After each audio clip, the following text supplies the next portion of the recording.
This is an in-depth breakdown of the Horus Heresy, including full explanations of the Warhammer novels Horus Rising, False Gods and Galaxy in Flames. Close your eyes and allow the knowledge to seep into your subconscious. I know you're tired, so let's begin.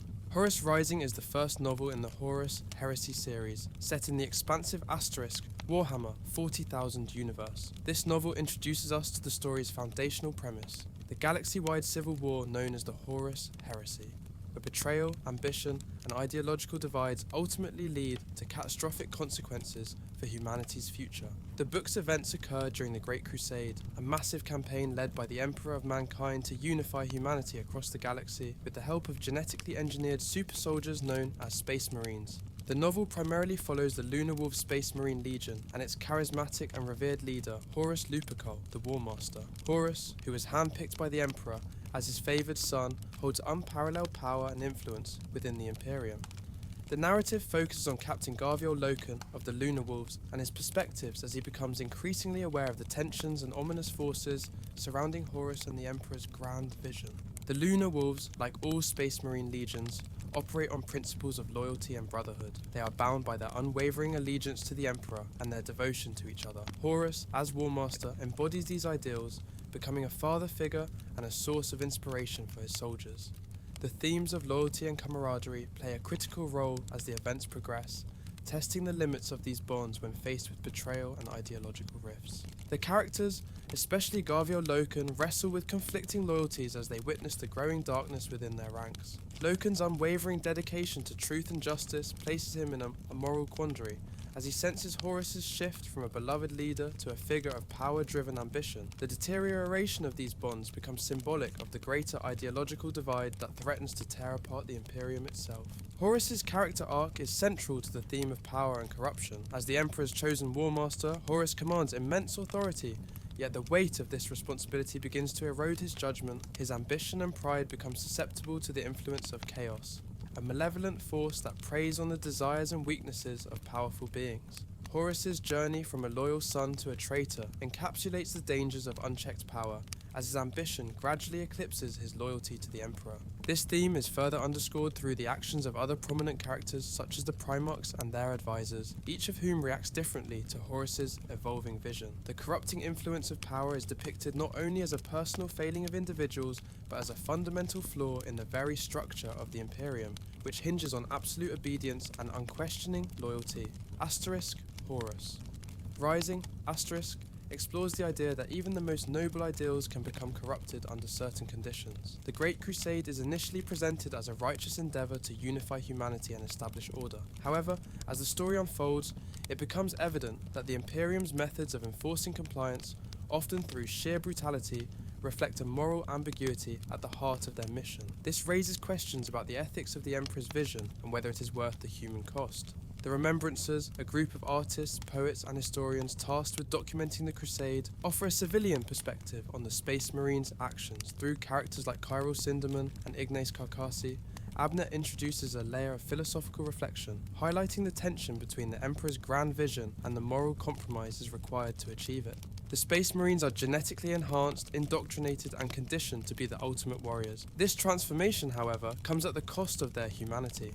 Characters like Garviel Loken and Tarik Torgadon grapple with their sense of identity and purpose, as they are both revered as protectors of humanity and feared as emotionless killing machines. The novel examines the paradox of the Space Marines' existence, as they are celebrated as humanity's champions, yet are increasingly disconnected from the people they are meant to protect. Abnett uses the Remembrancers, especially Mercedes Ollerton and Euphrati Keeler, to emphasize the gulf between the Space Marines and ordinary humans. Through their interactions with the Astartes, we see the isolation and detachment that defines the lives of these superhuman warriors. This isolation becomes even more pronounced as the Lunar Wolves confront the horrors of betrayal, with Loken and others questioning their purpose and the cost of their loyalty. Asterisk Horus Rising employs a multi-perspective narrative, providing insights into the thoughts and motivations of key characters. This approach allows Abnett to explore the complex relationships and inner conflicts of the Lunar Wolves, particularly through Garviel Loken's perspective. The alternating viewpoints also add depth to the portrayal of Horus, as we see him through the eyes of his followers and begin to understand the charismatic allure that makes his eventual fall so devastating. Abnett's writing style combines intense action sequences with introspective moments, creating a balance that keeps the story engaging while allowing for deeper thematic exploration. His prose is vivid and descriptive, particularly in the battle scenes, where he captures the brutality and chaos of war. At the same time, his focus on character development and moral complexity elevates the novel beyond a simple military science fiction narrative, transforming it into a meditation on loyalty, ambition, and the nature of power. Horus is portrayed as a charismatic and larger-than-life figure whose influence extends beyond his role as Warmaster. His bond with his fellow Primarchs and his soldiers is genuine, yet his ambition and pride make him vulnerable to the allure of chaos. Horus's character embodies the tragic hero archetype. He is a figure of immense potential whose fatal flaws ultimately lead to his downfall. Throughout the novel, Horus is depicted as a complex character torn between his loyalty to the Emperor and his growing desire to reshape the Imperium according to his own vision. His interactions with characters like Erebus and Malakhurst reveal the gradual erosion of his principles, as he becomes increasingly willing to compromise his ideals for the sake of power. Horus's descent into darkness is both compelling and tragic, as he transforms from a beloved leader into the architect of humanity's greatest conflict. Loken serves as the novel's moral compass, representing the ideals of honor, loyalty, and integrity. As a captain of the Lunar Wolves, he is fiercely loyal to Horus and the Emperor, yet he is also willing to question authority and seek the truth. Loken's internal conflict becomes a central focus of the narrative, as he grapples with the realization that the Imperium he serves may not be as righteous as he once believed. Loken's interactions with characters like Kyril Sindamun and Mercedes Oleton provide a glimpse into his evolving worldview. His friendship with Tarik Torgadan and his role in the Mournival, a council of trusted advisors to Horus, highlight his dedication to his legion and his brothers in arms. Loken's journey from a loyal follower to a disillusioned warrior mirrors the larger ideological shifts within the Imperium as he confronts the moral ambiguity of the Great Crusade. Sindamun, a scholar and primary iterator, provides a civilian perspective on the events of the novel. As a voice of reason and intellectual curiosity, he challenges the militaristic worldview of the Space Marines and encourages critical thinking among his audience. Sindamun's role as a teacher and mentor to characters like Euphrati Keeler and Mercedes Oleton adds depth to the narrative, as he introduces philosophical questions about the nature of the Imperium and the role of the Emperor. The Remembrancers, including Oleton and Keeler, serve as a counterpoint to the Astartes, representing the artistic and cultural dimensions of the Imperium. Their presence within the Lunar Wolves' ranks highlights the tension between the warrior class and the civilian population, as they attempt to document the Crusade and preserve humanity's legacy. Through the Remembrancers, Abnett explores themes of memory, identity, and the impact of war on culture. In Horus Rising *, the Great Crusade represents both a grand vision of unity and a vehicle for the Emperor's ambition. The Emperor's goal is to bring all of humanity under his rule, creating an empire rooted in logic, science, and order, free from superstition and religious belief. However, the methods used to enforce this vision, military conquest, cultural assimilation, and the suppression of alternative belief systems, introduce moral ambiguity to the Emperor's seemingly noble ideals. Abnett uses the Great Crusade to explore complex, philosophical questions about empire building, the nature of authority, and the cost of imposing a singular ideology on a diverse galaxy. The Crusade's underlying ethos is reflected in the Space Marines' motto, "The Emperor Protects." This phrase, repeated throughout the book, is used both as a rallying cry and as a subtle reminder of the Imperium's reliance on a supreme, almost deified leader. The paradox of a godlike figure promoting atheism and secularism adds to the ideological contradictions at the heart of the Imperium. While the Emperor seeks to purge the galaxy of superstition, his own presence exerts a near-religious influence over his followers. This irony foreshadows the eventual development of the Emperor's cult and the transformation of the Imperium into a theocracy after the heresy. Tarik Torgadan, one of the 4 members of the Mournival, stands out for his wit, humour, and emotional intelligence. Unlike his more stoic brothers, Torgadan exhibits a level of empathy and insight into human nature that contrasts with the general demeanour of the Astartes. His character brings a refreshing element of levity and compassion to the narrative, serving as a bridge between the Space Marines and the ordinary humans around them. Torgadan's friendship with Loken is significant, as it provides Loken with a sense of grounding and camaraderie. Tolgaden's ability to maintain his humanity, despite the physical and psychological conditioning of a Space Marine, makes him one of the more relatable characters. His insights often challenge the rigid perspectives of his brothers, particularly in matters concerning civilians and the cultural implications of the Crusade. This humanity also foreshadows the tragedy of his eventual fate, as Tolgaden's loyalty to Horus and the Imperium is tested in the wake of Horus's corruption. Another Mournival member, Little Horus Aximund, is both a reflection and a contrast to Horus himself. Nicknamed Little Horus for his resemblance to the Warmaster, Aximund's character is introspective and somewhat withdrawn, embodying a quieter, more reserved form of loyalty. While not as prominent in this novel as Loken or Tolgaden, Aximund's presence adds depth to the Mournival, symbolizing the unspoken loyalty and reverence that Horus commands among his closest followers. Aximund's character also embodies the theme of identity and individuality within the ranks of the Astartes. His nickname, which ties him closely to Horus, hints at his internal struggle to assert his own identity within the Legion. This struggle becomes more pronounced as Horus begins to change, and Aximund is forced to confront the implications of following a leader who is no longer the man he once idolized. Aximund's quiet loyalty is contrasted with Loken's questioning nature, setting up an internal conflict within the Mournival that will have lasting repercussions in the series. Ignace Carcassi, a remembrancer and poet, provides a civilian viewpoint on the actions of the Astartes and the moral implications of the Crusade. Unlike the Space Marines, who are conditioned to follow orders without question, Carcassi approaches the Crusade with a critical eye, using his poetry to challenge the brutality and hypocrisy he observes. His interactions with Loken and other members of the Legion offer a fresh perspective on the Astartes, revealing the extent of their detachment from humanity. Carcassi's role in the narrative is crucial, as he represents the voice of dissent within the Imperium. Through his observations and reflections, Abnett introduces philosophical questions about the ethical foundations of the Crusade. Carcassi's disillusionment with the Crusade foreshadows the ideological conflicts that will erupt later in the Horus Heresy, as more individuals within the Imperium begin to question the legitimacy of the Emperor's rule and the morality of the Astartes' methods. Euphrati Keeler, another remembrancer, is initially a photographer tasked with documenting the Crusade's triumphs. However, as the novel progresses, Keeler undergoes a profound transformation that hints at the spiritual awakening that will eventually lead to the development of the Emperor's cult. Keeler's experiences on the battlefield and her growing reverence for the Emperor's power foreshadow her role as one of the first saints of the Imperium. Keeler's character serves as a counterpoint to the Emperor's vision of a secular Imperium. Her spiritual awakening suggests that, despite the Emperor's efforts to suppress religion, a deep-seated need for faith and belief persists within humanity. Keeler's transformation also reflects the allure of the Emperor as a godlike figure, highlighting the paradox of the Emperor's influence over his followers. Her presence in the story introduces the theme of religious devotion, which will play a significant role in the post-Heresy Imperium.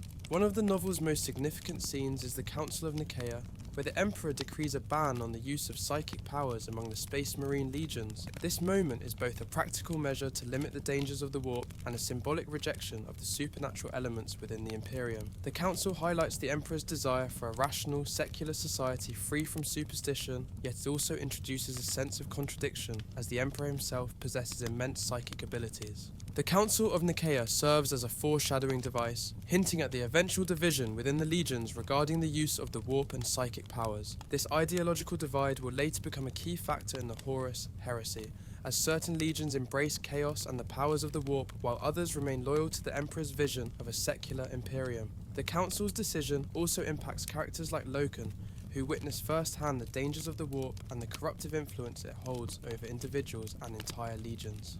The virus bombing of the Whisperheads is a turning point in Horus Rising *, illustrating the ruthless efficiency with which the Imperium enforces compliance. This scene is particularly significant because it raises ethical questions about the Imperium's methods and the cost of its mission. The use of virus bombs to exterminate an entire population, rather than attempting diplomacy or negotiation, reveals the darker side of the Great Crusade.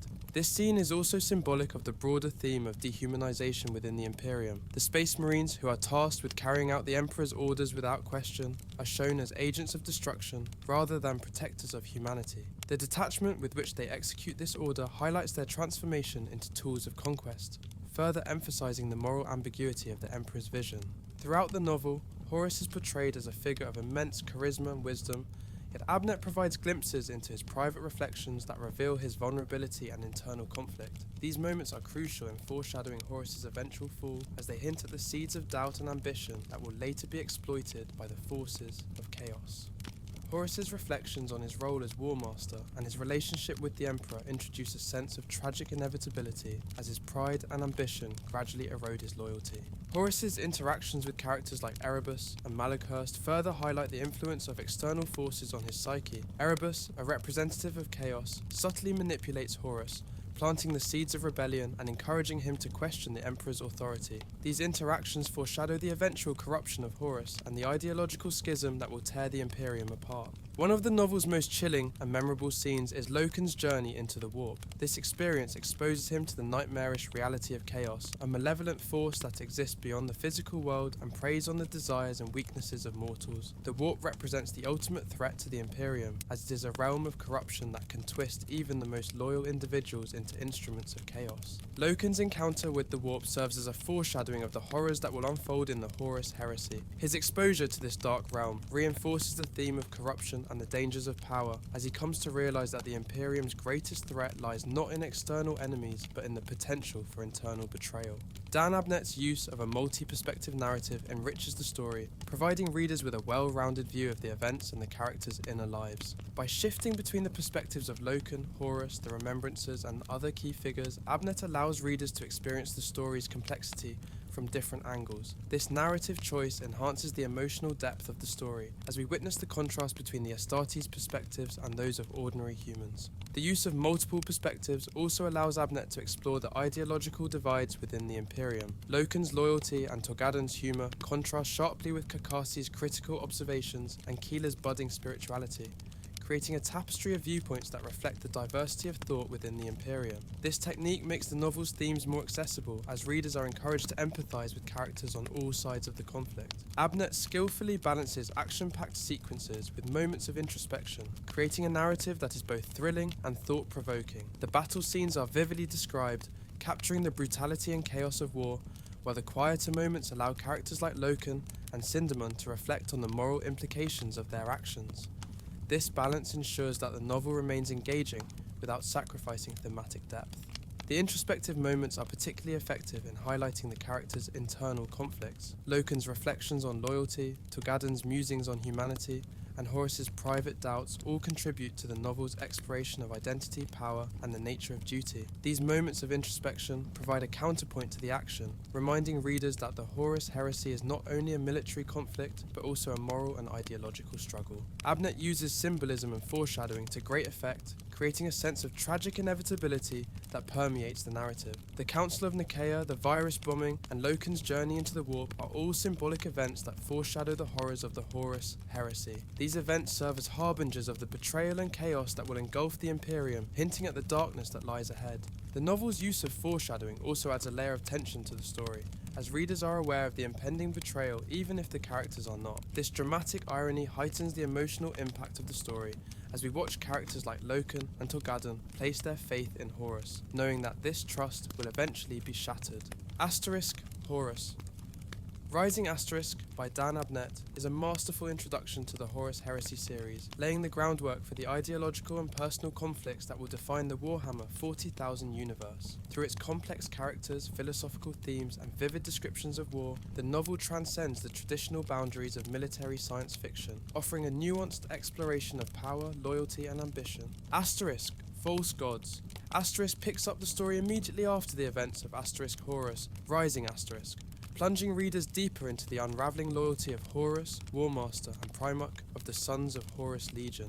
As the second novel in the Horus Heresy series, False Gods is tasked with exploring Horus's gradual corruption and the machinations that drive him toward rebellion.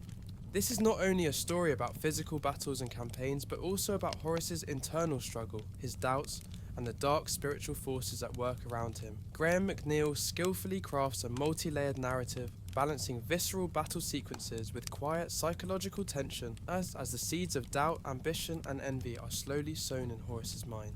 The story begins as the Great Crusade continues, with the Sons of Horus engaged in combat on alien worlds, fulfilling the Emperor's vision of uniting humanity across the galaxy.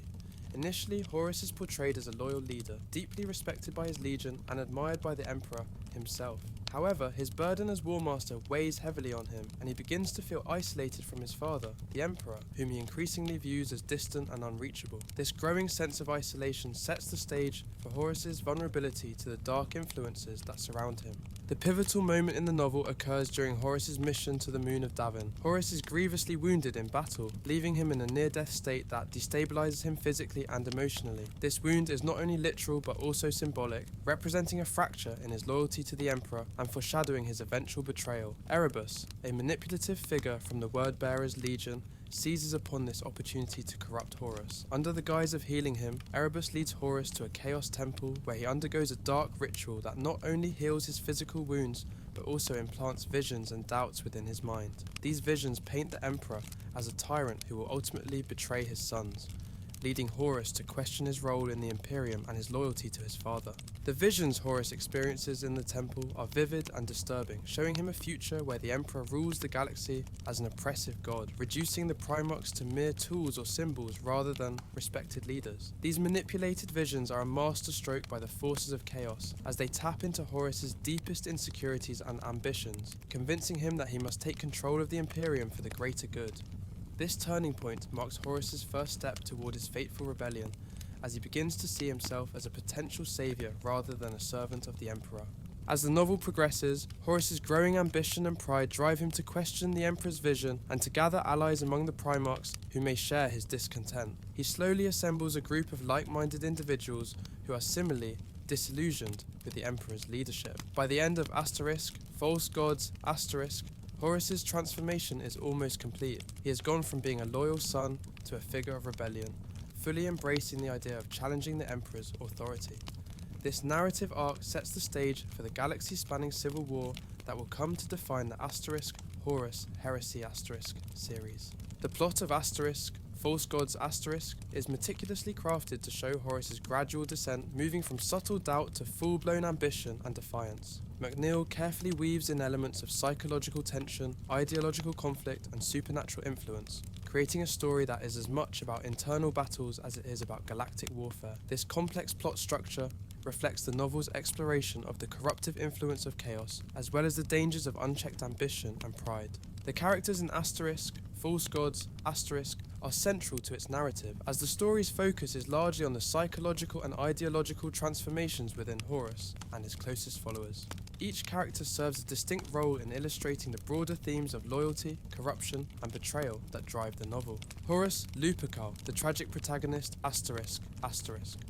Horus is the central character of False Gods, and his journey from a revered leader to a figure of tragic ambition is the novel's driving force.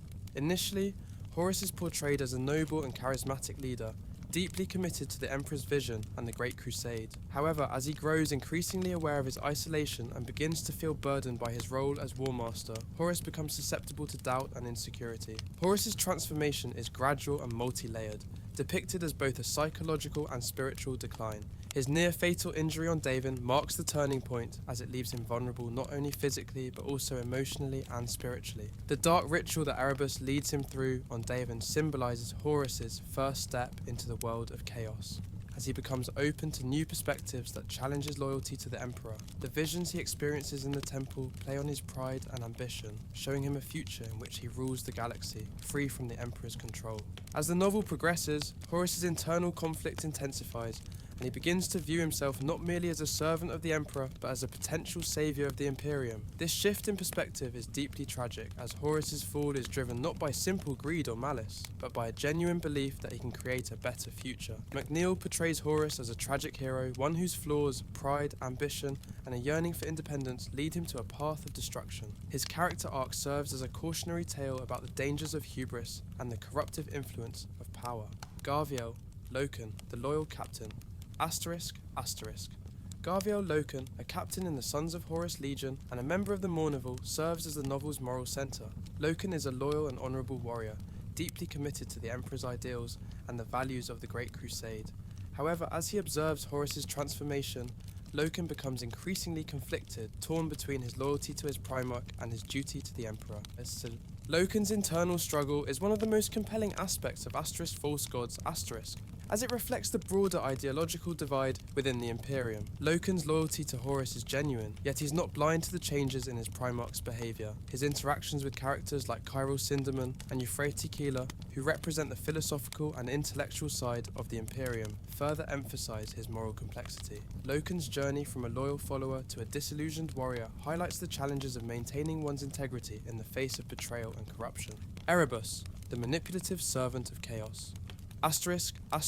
Erebus, a chaplain of the Wordbearers Legion, is one of the primary antagonists in False Gods.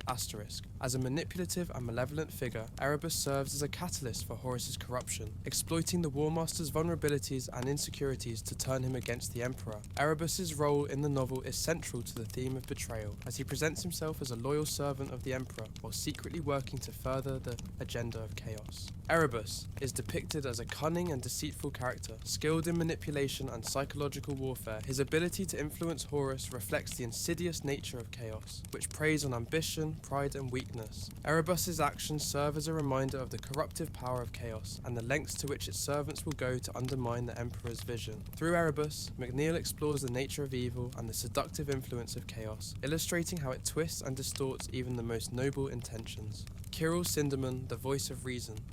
Kyril Sindaman, a scholar and educator, provides a civilian perspective on the events of False Gods, offering philosophical insights into the nature of loyalty, belief, and the Imperium itself.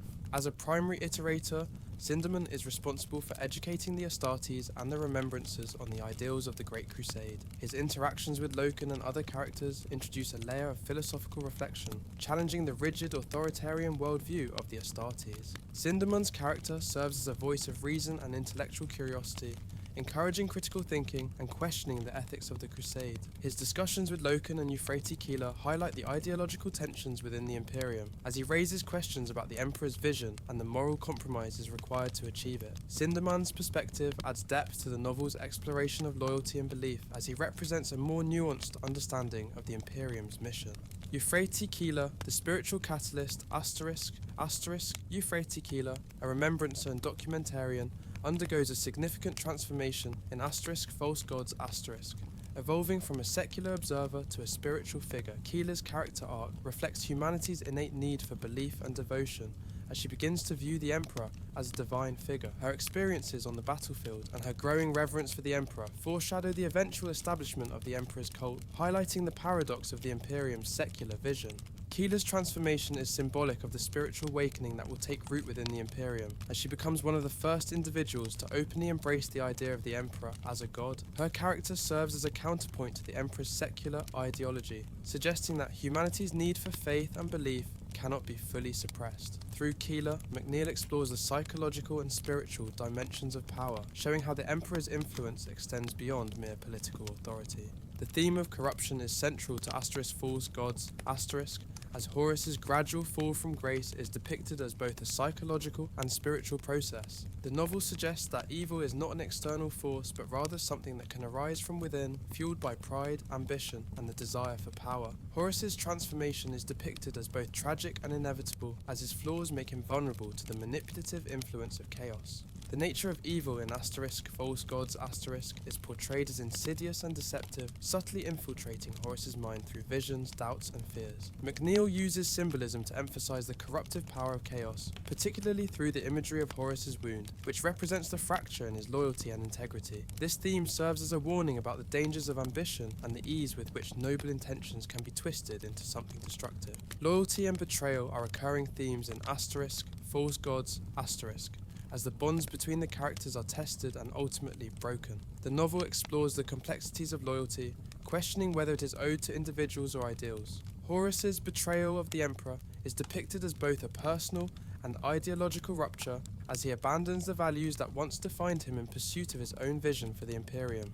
The theme of betrayal is further emphasized through the character of Erebus, who represents the false loyalty of chaos. Erebus's actions serve as a reminder that loyalty can be corrupted and manipulated, leading individuals to betray those they once served. This theme reflects the novel's exploration of the fragility of trust and the ease with which ambition and ideology can distort personal relationships. Faith and secularism are central to the novel's philosophical underpinnings, as the Emperor's vision for the Imperium is one of rationalism and atheism. However, characters like Keeler and Voeva reveal humanity's inherent need for belief and devotion, suggesting that the Emperor's secular vision may be fundamentally flawed. This theme is explored through the paradox of the Emperor's divinity, as he is revered as a godlike figure even in a society that rejects religious worship. The novel suggests that faith and belief are intrinsic to human nature, and that attempts to suppress them may ultimately lead to unintended consequences. Keeler's reverence for the Emperor and her eventual embrace of spirituality foreshadow the rise of the Emperor's cult,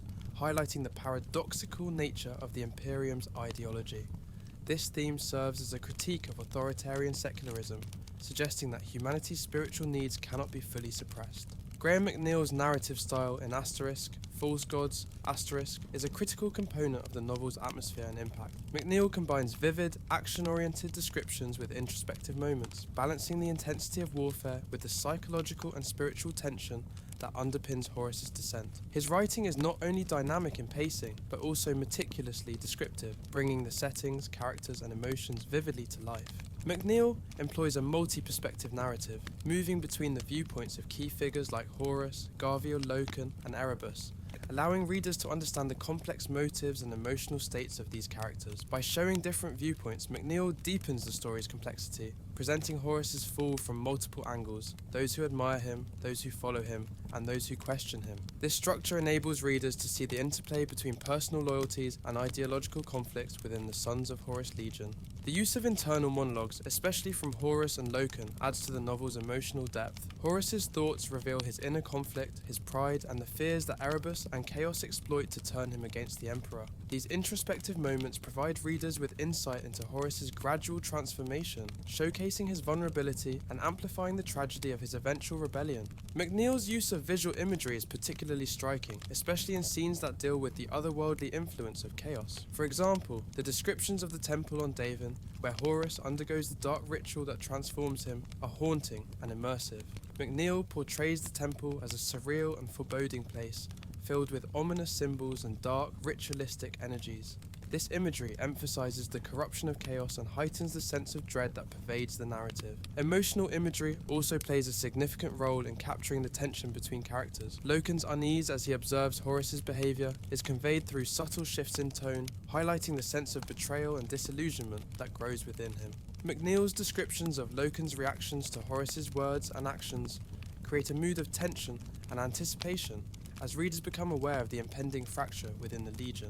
The pacing of False Gods, is carefully managed to reflect the novel's blend of action and psychological tension. The early sections focus on battle scenes and the loyalty of the Sons of Horus, but as the story progresses, the tone shifts toward introspection and spiritual unease. The pacing slows down during critical moments, such as Horus's initiation into Chaos, allowing readers to absorb the significance of these events and the profound impact they have on Horus's psyche. McNeill's tone also shifts as Horus moves from doubt to defiance. At the beginning, the tone is reverent and heroic, reflecting the idealism of the Great Crusade. However, as Horus begins to question the Emperor's motives, the tone darkens, becoming more ambiguous and somber. This gradual shift in tone mirrors Horus's transformation and underscores the tragic nature of his fall. False Gods is a pivotal installment in the Horus Heresy series, as it marks the critical turning point in Horus's character arc and sets the stage for the galaxy-wide civil war that defines the heresy. Understanding the broader context of the series is essential to appreciating the thematic weight and narrative significance of False Gods, as it expands on the philosophical and ideological foundations laid in Horus Rising Horus Rising. Introduces readers to the character of Horus as the Emperor's favoured son, exploring his heroic qualities, his loyalty, and the respect he commands among his legion. False Gods. Takes these elements and deconstructs them, revealing the flaws in Horus's character and the vulnerabilities that ultimately lead to his betrayal. In this sense, False Gods is a necessary progression in the series, as it transitions from admiration of Horus to a complex understanding of his tragic flaws. McNeill expands on the themes of loyalty, ambition, and faith introduced in Horus Rising providing a deeper exploration of the moral and spiritual dilemmas faced by Horus and his followers. By examining Horus's internal conflict, False Gods underscores the psychological complexity of the Horus Heresy, portraying it not as a simple power struggle but as a profound ideological schism. Horus's transformation is one of the most significant events in the Horus Heresy series, as it marks the beginning of the Primarch's rebellion against the Emperor. This transformation is more than a personal betrayal, it represents a philosophical break from the ideals of the Great Crusade. Horus's decision to defy the Emperor is motivated by a desire for autonomy and power, but it is also fueled by a genuine belief that he can create a better future for humanity. Asterisk, false gods. Asterisk explores the implications of this transformation in detail, highlighting how Horus's rebellion will fracture the Imperium and set brother against brother. The novel's focus on Horus's doubts and insecurities provides insight into the psychological toll of the Great Crusade, as the Primarchs are forced to confront the limitations of the Emperor's vision. By humanizing Horus and portraying his descent as a tragic, inevitable process, McNeill adds depth to the character and sets the stage for the emotional impact of the civil war that will follow. Asterisk, false gods. Asterisk foreshadows many of the broader themes that will be explored in the Horus Heresy series, including the corruptive influence of chaos, the nature of faith, and the consequences of unchecked ambition. Horus's embrace of chaos serves as a prelude to the eventual corruption of other Primarchs, as the forces of chaos manipulate them to achieve their own ends. The novel also hints at the rise of religious devotion within the Imperium, as characters like Euphrates Keeler begin to view the Emperor as a divine figure. By exploring these themes, asterisk, false gods, asterisk lays the groundwork for the ideological conflicts that will define the Horus Heresy series. The novel raises questions about the nature of loyalty, the role of faith in a secular society, and the moral implications of absolute power. These themes will continue to resonate throughout the series as the Imperium is torn apart by internal divisions and the Primarchs are forced to confront the consequences of their choices. Asterisk, false gods. Asterisk is an exceptionally well-crafted novel that balances action, psychological tension, and philosophical depth. McNeill's portrayal of Horus's fall is both nuanced and compelling, capturing the complexity of his character and the tragic inevitability of his transformation. By focusing on Horus's inner conflict, McNeill humanizes him, making his eventual rebellion all the more heartbreaking. The novel's exploration of themes such as loyalty, betrayal, and the corruptive influence of power adds layers to the narrative, creating a story that is as much about personal and ideological conflict as it is about warfare. The use of vivid imagery and a multi-perspective structure enhances the emotional impact of the story, allowing readers to see the events of the Horus Heresy from multiple viewpoints. McNeill's attention to detail and his ability to create atmosphere make asterisk, false gods, asterisk, an immersive reading experience that captures the darkness and tragedy of the Horus Heresy. The character development in asterisk, false gods, asterisk is also noteworthy. Horus, Loken, Erebus, and other key figures are given depth and complexity, making them more than mere archetypes. Each character's internal struggle reflects the broader ideological divide within the Imperium, adding to the novel's thematic richness. McNeill's ability to depict both the heroic and flawed aspects of these characters makes them relatable and compelling, adding to the novel's emotional resonance. While asterisk, False Gods asterisk is a powerful and engaging novel, some readers may find its pacing slow at times, particularly in the scenes that focus on Horus's introspection and internal conflict. The novel's emphasis on psychological and spiritual themes may detract from the action-oriented appeal that some fans expect from the asterisk Warhammer 40k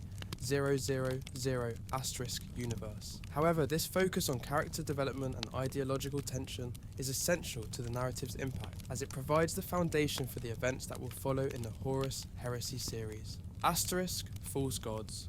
Asterisk is a landmark novel within the Warhammer 40,000 universe, as it provides a deeper understanding of the events and ideological conflicts that shape the setting's history. The novel's exploration of the Horus Heresy's origins adds depth to the universe, portraying the Civil War not as a simple struggle for power, but as a complex and tragic conflict rooted in philosophical and psychological tensions. This nuanced portrayal elevates the Horus Heresy from a historical event to a cautionary tale about the dangers of ambition, pride, and the corruptive influence of power. The novel's emphasis on themes such as loyalty, betrayal, and faith also enriches the Warhammer 40,000 universe, providing a foundation for the religious and ideological divisions that define the Imperium. Asterisk. False Gods asterisk foreshadows the rise of the Emperor's cult and the establishment of the ecclesiarchy, as well as the role of chaos as a constant threat to humanity.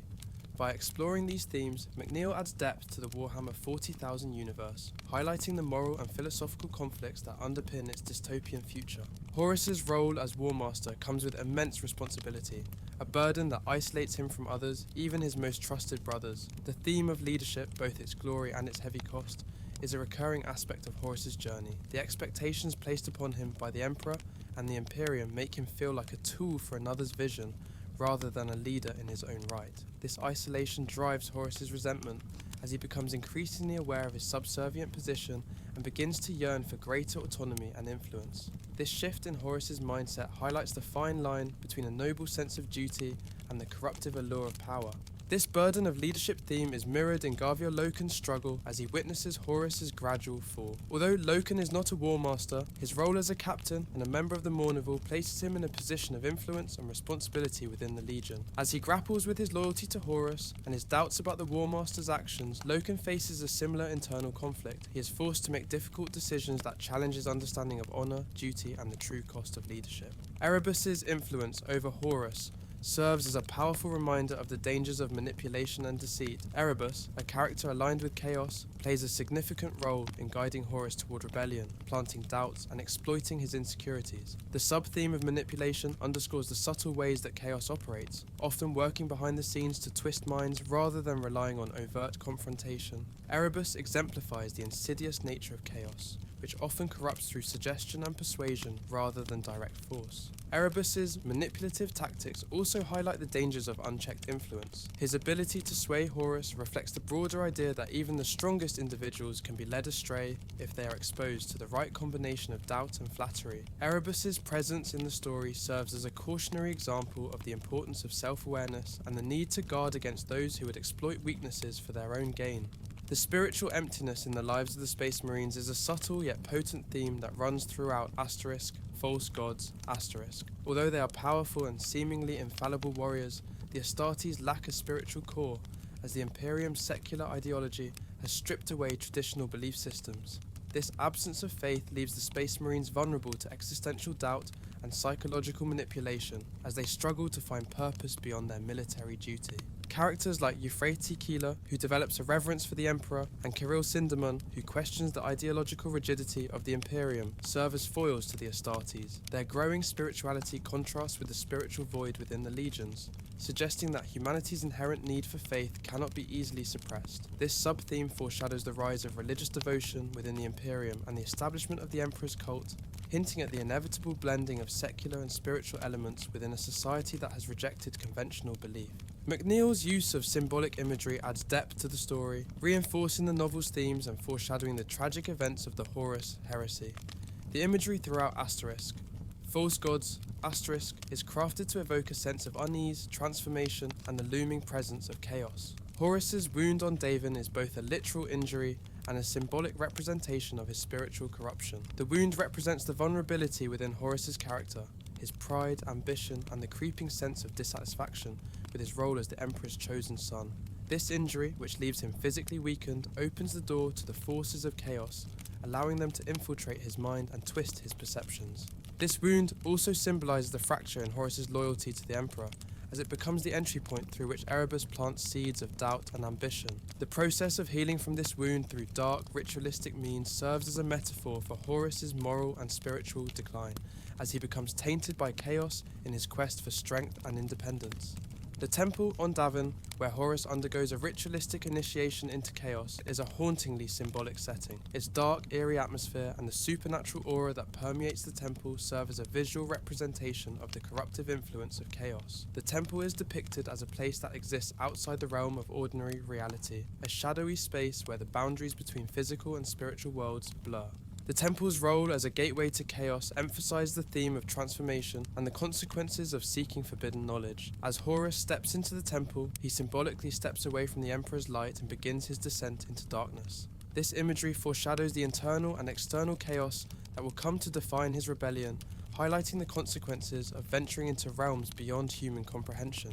The contrast between light and darkness serves as a recurring visual motif throughout False Gods, reflecting the ideological divide within the Imperium. Scenes involving Horus and his loyal followers are often depicted with bright, powerful imagery, symbolizing unity and strength. However, as Horus's loyalty falters and he begins to entertain thoughts of rebellion, the imagery grows darker, with shadows and ominous colours reflecting his moral decline. This contrast between light and darkness also symbolises the clash between the ideals of the Great Crusade and the corruptive influence of chaos. The bright imagery associated with the Emperor's vision represents order, unity and progress, while the darkness that creeps into Horus's thoughts and surroundings represents the seduction of chaos and the erosion of loyalty. This visual dichotomy reinforces the novel's exploration of the duality of power, highlighting the fine line between nobility and corruption. Asterisk False Gods. Asterisk delves into the psychological and ideological conflicts that drive the characters, especially Horus and Loken. The novel goes beyond surface-level motivations, offering an in-depth exploration of how ambition, loyalty, and doubt intersect to shape their choices. Horus's transformation from loyal son to rebel leader is as much a psychological journey as it is an ideological one. McNeill carefully examines Horus's internal struggles, depicting his journey not as a sudden shift, but as a gradual erosion of trust and belief in the Emperor's vision. Horus's pride, combined with his feelings of isolation, makes him vulnerable to the manipulative influence of Erebus, who exploits these insecurities to plant seeds of rebellion. This psychological depth is one of the novel's strengths, as it portrays Horus as a complex character whose motivations are layered and multifaceted. Rather than depicting Horus as a straightforward villain, McNeill portrays him as a tragic figure whose ambition and pride lead him down a path of destruction. This nuanced portrayal adds emotional weight to the story, as readers can empathise with Horus's internal struggle, even as they recognise the danger of his choices. Garviel Loken's journey is one of moral introspection and ideological questioning. As he observes Horus's changing behaviour, Loken becomes increasingly aware of the conflicts within the Imperium's ideology, leading him to question the nature of loyalty and duty. His interactions with Kirill Sinderman and Euphrates Keeler, who represent alternative perspectives on the Crusade, push him to confront his own beliefs and consider the possibility that the Emperor's vision may be flawed. Loken's character arc is significant within the novel, as it reflects the broader ideological divide within the Imperium. His loyalty to Horus is tempered by his commitment to honour and integrity, creating a moral conflict that mirrors the larger schism that will eventually divide the Space Marine legions. Loken's journey highlights the novel's exploration of loyalty, duty, and the complexities of moral choice, as he grapples with the challenge of maintaining his integrity in a world of shifting allegiances. Asterisk False Gods. Asterisk is one of the foundational novels of the Horus Heresy series, setting the stage for the civil war that will redefine the Imperium and establish the ideological conflicts that resonate throughout the Warhammer 40,000 universe. Its exploration of the psychological and spiritual dimensions of the Horus Heresy adds depth to the series, transforming it from a simple tale of rebellion into a complex meditation on loyalty, power, and belief. The novel's influence extends beyond the events of the Horus Heresy, as it introduces themes and characters that will shape the future of the Warhammer 40,000 universe. The establishment of the Emperor's cult, the rise of chaos as a tangible force within the Imperium, and the ideological divide within the Space Marine legions all have their roots in the events of Asterisk False Gods Asterisk. McNeill's portrayal of these themes adds a layer of philosophical depth to the series, encouraging readers to consider the ethical and moral implications of the Imperium's vision and the cost of blind loyalty. The relationship between Horus and Garviel Loken is one of the most complex in the novel. Loken, as a captain in the Sons of Horus and a member of the Mournival, admires Horus deeply and sees him as both a leader and a role model. This admiration is grounded in Loken's respect for Horus's wisdom, bravery, and dedication to the Emperor's vision. However, as Horus begins to drift from his ideals, Loken becomes conflicted, torn between his loyalty to his Primarch and his commitment to the Emperor. Loken's gradual disillusionment reflects his role as a moral compass within the Legion. His questioning nature, combined with his loyalty to the Emperor, positions him as a counterbalance to Horus's ambition. Loken's willingness to challenge Horus, even if it means risking his place within the Legion, highlights his integrity and dedication to the ideals of the Great Crusade. This relationship is deeply tragic, as Loken's loyalty ultimately makes him one of Horus's greatest threats, forcing him to choose between his allegiance to his Primarch and his principles. Erebus, the chaplain of the Wordbearers Legion, plays a crucial role in Horus's transformation by exploiting the Warmaster's doubts and ambitions. Their relationship is one of manipulation and deceit, as Erebus subtly guides Horus toward rebellion by preying on his insecurities. Erebus's presence as a manipulative figure emphasizes the vulnerability within Horus's character and the ease with which chaos can infiltrate even the strongest minds. Erebus's influence over Horus is emblematic of the corruptive power of chaos, which thrives on ambition, pride, and the desire for autonomy. Erebus uses Horus's wounded pride and growing sense of isolation to turn him against the Emperor, presenting chaos as a means of achieving freedom and independence. This dynamic highlights the novel's exploration of the nature of evil, suggesting that corruption often begins with small doubts and fears that are gradually magnified into betrayal. The friendship between Garvia Loken and Tarik Torgadon, another member of the Mournival, adds a human element to the novel's portrayal of the Space Marines. Torgadon is known for his wit and humour, providing a contrast to Loken's more serious and contemplative nature. Together, they represent the camaraderie and loyalty that define the Legion, embodying the bonds of brotherhood that hold the Astartes together. As the story progresses, Torgadon's unwavering loyalty to Horus places him in opposition to Loken's growing doubts, creating a subtle tension within their friendship. This relationship serves as a microcosm of the larger ideological divide within the Legion, as Loken's willingness to question authority clashes with Torgadon's loyalty to their Primarch. The eventual rift between them foreshadows the ideological and personal conflicts that will tear the Legions apart, underscoring the tragedy of friendship lost to ambition and ideology. Horus's transformation from loyal son to rebel leader is underpinned by complex philosophical questions about loyalty, power, and the nature of humanity's place in the universe. Asterisk. False gods. Asterisk is more than just a story of ambition and betrayal. It is an exploration of the ethical and moral implications of the Imperium's ideology and the Emperor's vision for humanity. One of the central philosophical questions in Asterisk, False Gods, Asterisk, is the paradox of the Emperor's secular vision for humanity and the almost divine reverence he commands among his followers. The Emperor's goal is to create a rational, secular Imperium that rejects superstition and religious belief, yet his own power and influence make him an object of worship. This paradox is illustrated through the character of Euphrati Keeler, who begins to view the Emperor as a divine figure and serves as one of the first individuals to openly venerate him as a god. Horus's rebellion is in part a reaction to this paradox, as he begins to see the Emperor as a tyrant who seeks to control humanity through fear and manipulation. Horus becomes increasingly disillusioned with the secular ideology that the Imperium is built upon. His embrace of chaos can be seen as an attempt to create an alternative vision for humanity, one that is not bound by the Emperor's rigid ideals. This philosophical conflict between secularism and divinity highlights the novel's exploration of the nature of power and the role of belief in shaping human identity. Asterisk. False gods. Asterisk raises questions about the nature of free will and the extent to which individuals have control over their own destiny. Horus's journey is portrayed as both a personal choice and an inevitable consequence of his character flaws and the forces acting upon him. Erebus and the powers of chaos manipulate Horus, exploiting his insecurities and ambitions to turn him against the Emperor. However, it is ultimately Horus's pride and desire for autonomy that lead him down this path, suggesting that his betrayal is as much a product of his own choices as it is of external influence. This theme of free will versus destiny is central to the novel's exploration of corruption. While chaos may have manipulated Horus, his actions are still a reflection of his own desires and insecurities. McNeill presents Horus's fall as a complex interplay between personal agency and external manipulation, highlighting the moral ambiguity of his choices and the tragic inevitability of his fate. The Imperium is portrayed as a morally ambiguous entity, built on a foundation of conquest, control, and the suppression of individuality. While the Emperor's vision of unity and order may be noble, the methods used to achieve it, brutal campaigns, enforced compliance, and ideological control,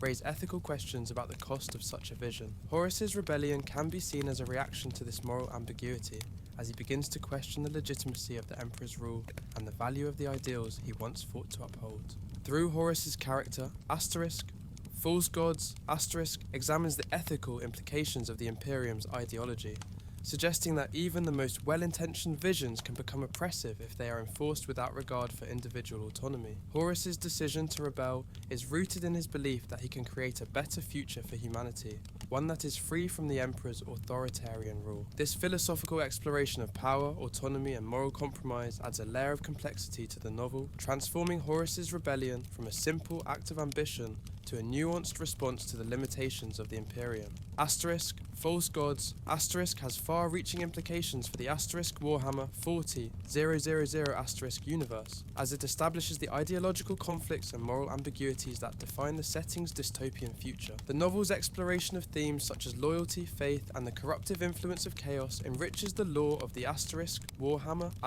universe, providing a foundation for the religious and ideological divisions that will shape the Imperium for millennia to come.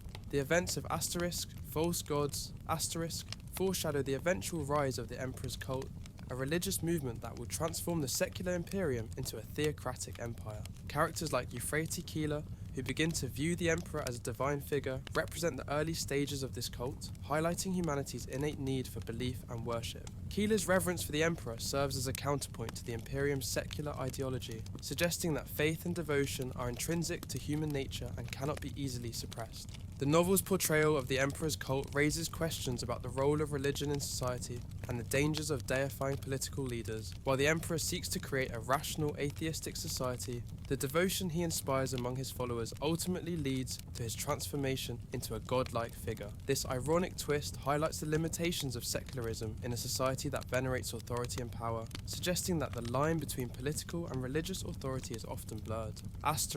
False gods. Establishes chaos as a pervasive and insidious force that seeks to corrupt and destroy the Imperium from within. Unlike conventional enemies, chaos operates through manipulation, exploiting the weaknesses of individuals and turning them against each other. Erebus's role as a servant of chaos emphasizes the subtle ways in which this force infiltrates the Imperium, preying on ambition, pride, and the desire for power. The novel's depiction of chaos as a corruptive influence rather than a straightforward adversary adds depth to the Warhammer 40k universe, portraying the conflict between the Imperium and chaos as a struggle for the soul of humanity. This philosophical battle between order and chaos, rationality and corruption, will continue to shape the Imperium long after the Horus Heresy, establishing chaos as a constant and existential threat to the Imperium's stability. The ideological rift between Horus and the Emperor, as well as the divisions within the Sons of Horus Legion, foreshadow the larger schism that will tear the Imperium apart. The fracturing of the Space Marine legions is one of the most significant consequences of Horus's rebellion, as it transforms the Astartes from a unified force into warring factions with conflicting loyalties and beliefs. This division within the legions represents the end of the ideals that once defined the Great Crusade, as brother is pitted against brother in a war that will shape the fate of the galaxy. False gods. Emphasizes the personal and ideological conflicts that drive the characters to betray one another, underscoring the tragic nature of the Horus Heresy. By highlighting the emotional and psychological toll of this civil war, McNeill adds a human dimension to the epic scale of the conflict, transforming it from a mere power struggle into a profound exploration of loyalty, identity, and the costs of ideological division. False Gods, by Graham McNeill is a profound and ambitious novel that explores the psychological, philosophical, and spiritual dimensions of the Horus Heresy. Through its complex character dynamics, philosophical themes, and symbolic imagery, the novel offers a nuanced portrayal of Horus's transformation from a beloved leader to a tragic figure of rebellion. McNeill's skillful storytelling and attention to detail elevate False Gods, from a mere war story to a meditation on loyalty, ambition, and the corruptive influence of power. As a pivotal installment in the Horus Heresy series, False Gods, lays the groundwork for the events that will define the Warhammer 40,000 universe, introducing themes and conflicts that continue to resonate throughout the series. Its impact on the lore, character development, and thematic depth makes it an essential entry in the Horus Heresy series, providing readers with a rich and immersive exploration of one of the most tragic and influential events in the Warhammer mythos. Horus's journey in False Gods, is not only physical but also psychological, revealing the complex emotional and mental toll that his role as Warmaster imposes on him. McNeill presents Horus's descent into corruption as a multifaceted transformation, rooted in his personality, insecurities, and gradually changing worldview. This psychological depth is what makes False Gods, such a compelling narrative within the Horus Heresy series. Horus's position as Warmaster isolates him in ways that intensify his psychological vulnerability. The immense responsibility placed on him by the Emperor creates a sense of separation from both his fellow Primarchs and the Space Marines under his command. While he is loved and respected, Horus feels the weight of his role keenly, as it positions him as the executor of the Emperor's vision, rather than as a true leader with his own agency. This sense of isolation makes Horus more susceptible to the influence of Erebus and the forces of chaos, Feeling misunderstood and alone, Horus is drawn to the idea of autonomy, believing that he is capable of shaping a new future for humanity. The isolation he experiences as Warmaster fosters a growing resentment toward the Emperor, who he begins to see as a distant, uncaring figure. This emotional and psychological separation from his father is a significant factor in Horus's ultimate betrayal. The influence of chaos is portrayed in Asterisk, False Gods, Asterisk not merely as an external force but as an internal, seductive experience that preys on Horus's fears, ambitions and insecurities. The ritual on Davin, where Horus is healed through the dark powers of chaos, symbolizes his initiation into a new worldview that challenges his previous loyalties. Chaos appeals to Horus's pride and ambition, offering him visions of a future where he is not bound by the Emperor's constraints and is free to lead humanity on his own terms. Horus's transformation is thus depicted as an internal struggle, as he is torn between his loyalty to the Emperor and his growing belief that he deserves more autonomy. Chaos presents itself not simply as an enemy, but as a path to liberation, exploiting Horus's desire for independence. This psychological approach to chaos emphasizes the subtle, insidious nature of corruption, showing how even the strongest individuals can be led astray by their own desires. Horus's journey is also an exploration of identity and ego, as he grapples with the limitations placed on him by his role as Warmaster. The title initially fills Horus with pride, but it gradually becomes a source of frustration, as he realizes that it is a role defined by the Emperor's expectations rather than his own vision. This tension between his duty and his ego creates a deep sense of dissatisfaction, leading Horus to question his identity as a mere instrument of the Emperor's will. The visions shown to him by Chaos played directly into this conflict, suggesting that the Emperor views Horus as a disposable tool rather than as an individual with his own value. These doubts are amplified by Horus's pride, as he begins to see himself as a figure capable of reshaping the Imperium according to his own ideals. McNeill's portrayal of Horus's ego-driven transformation adds layers to his character, showing how the need for recognition and respect can lead even the most loyal individuals to betray those they once served. Garviel Loken, as a loyal and honourable captain, serves as a contrast to Horus's increasingly ambitious and self-serving attitude. Loken's dedication to the Emperor's vision and his commitment to honour make him a stabilising presence within the Legion. However, as he begins to witness Horus's change in behaviour, Loken's steadfast loyalty becomes a point of tension as it places him at odds with his Primarch.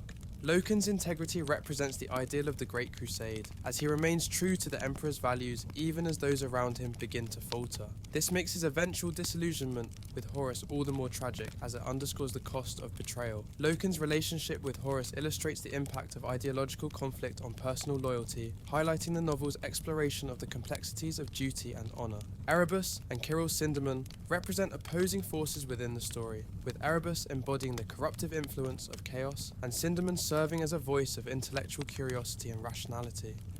Erebus's manipulative nature and alignment with chaos make him a dangerous figure as he seeks to twist Horus's beliefs to further the agenda of the Dark Gods. His influence over Horus is subtle and insidious, reflecting the deceptive nature of chaos. In contrast, Sindaman encourages open-mindedness and philosophical inquiry, pushing characters like Loken to question the morality of the Imperium and the nature of their loyalty. Sindaman's perspective highlights the value of critical thinking, serving as a counterpoint to Erebus's blind allegiance to chaos. This ideological clash between corruption and curiosity emphasizes the novel's exploration of the importance of integrity and the dangers of manipulation. Euphrates Keeler and Petronella Vivar are both remembrances, but their contrasting approaches to loyalty and belief illustrate the complex ways that individuals relate to authority. Keeler's character arc sees her developing a reverence for the Emperor, which foreshadows the rise of the Emperor's cult. Her faith is genuine and rooted in the belief in the Emperor's vision, reflecting humanity's innate need for spiritual connection.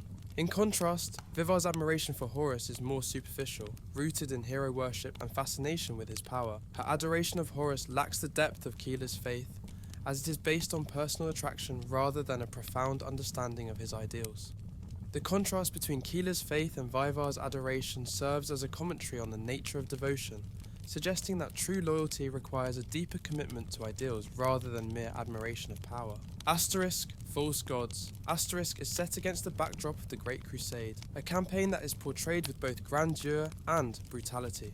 The Imperium's mission to unify humanity often results in the destruction of cultures and the imposition of authoritarian rule. Through characters like Loken and Sindaman, McNeill raises questions about the ethics of the Crusade, suggesting that the Imperium's vision of order may come at a high moral cost. This theme is reflected in the novel's depiction of warfare as a double-edged sword. capable of both achieving noble goals and committing acts of cruelty. The ethical implications of the Crusade highlight the novel's exploration of the limitations of idealism as the quest for unity ultimately leads to conflict and division.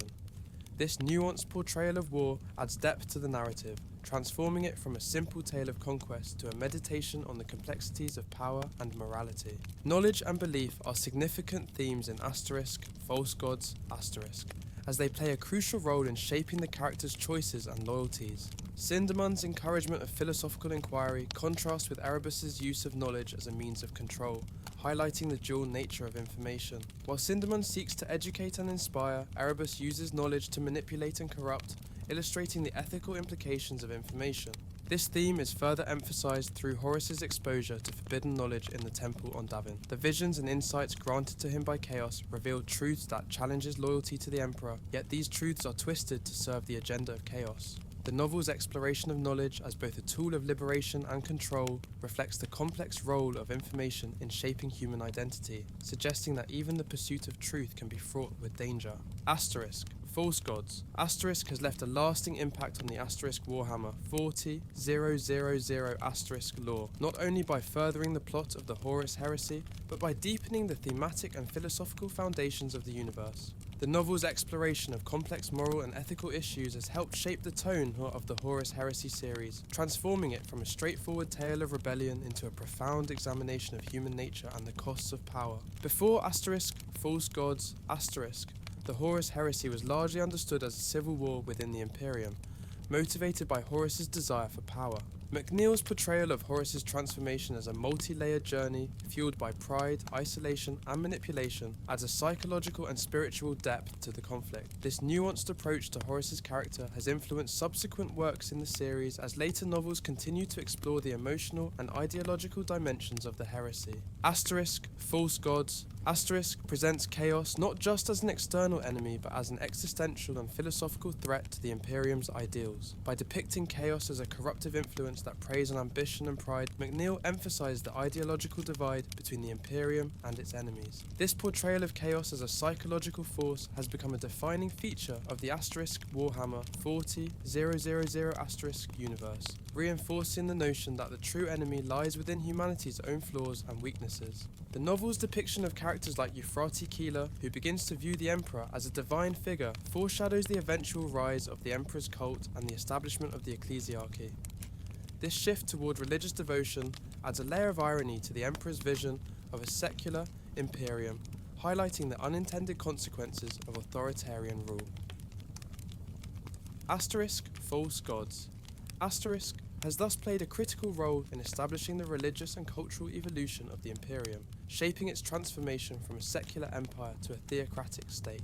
In False Gods, Graham McNeill crafts a narrative that is as much about psychological and ideological conflict as it is about warfare and rebellion. Through its exploration of themes such as loyalty, ambition, and the corruptive influence of power, the novel provides a nuanced portrayal of Horus's transformation from hero to rebel. McNeill's skillful character development, attention to symbolic imagery, and philosophical depth elevate False Gods, from a simple tale of betrayal to a meditation on the complexities of human nature and the tragic costs of pride.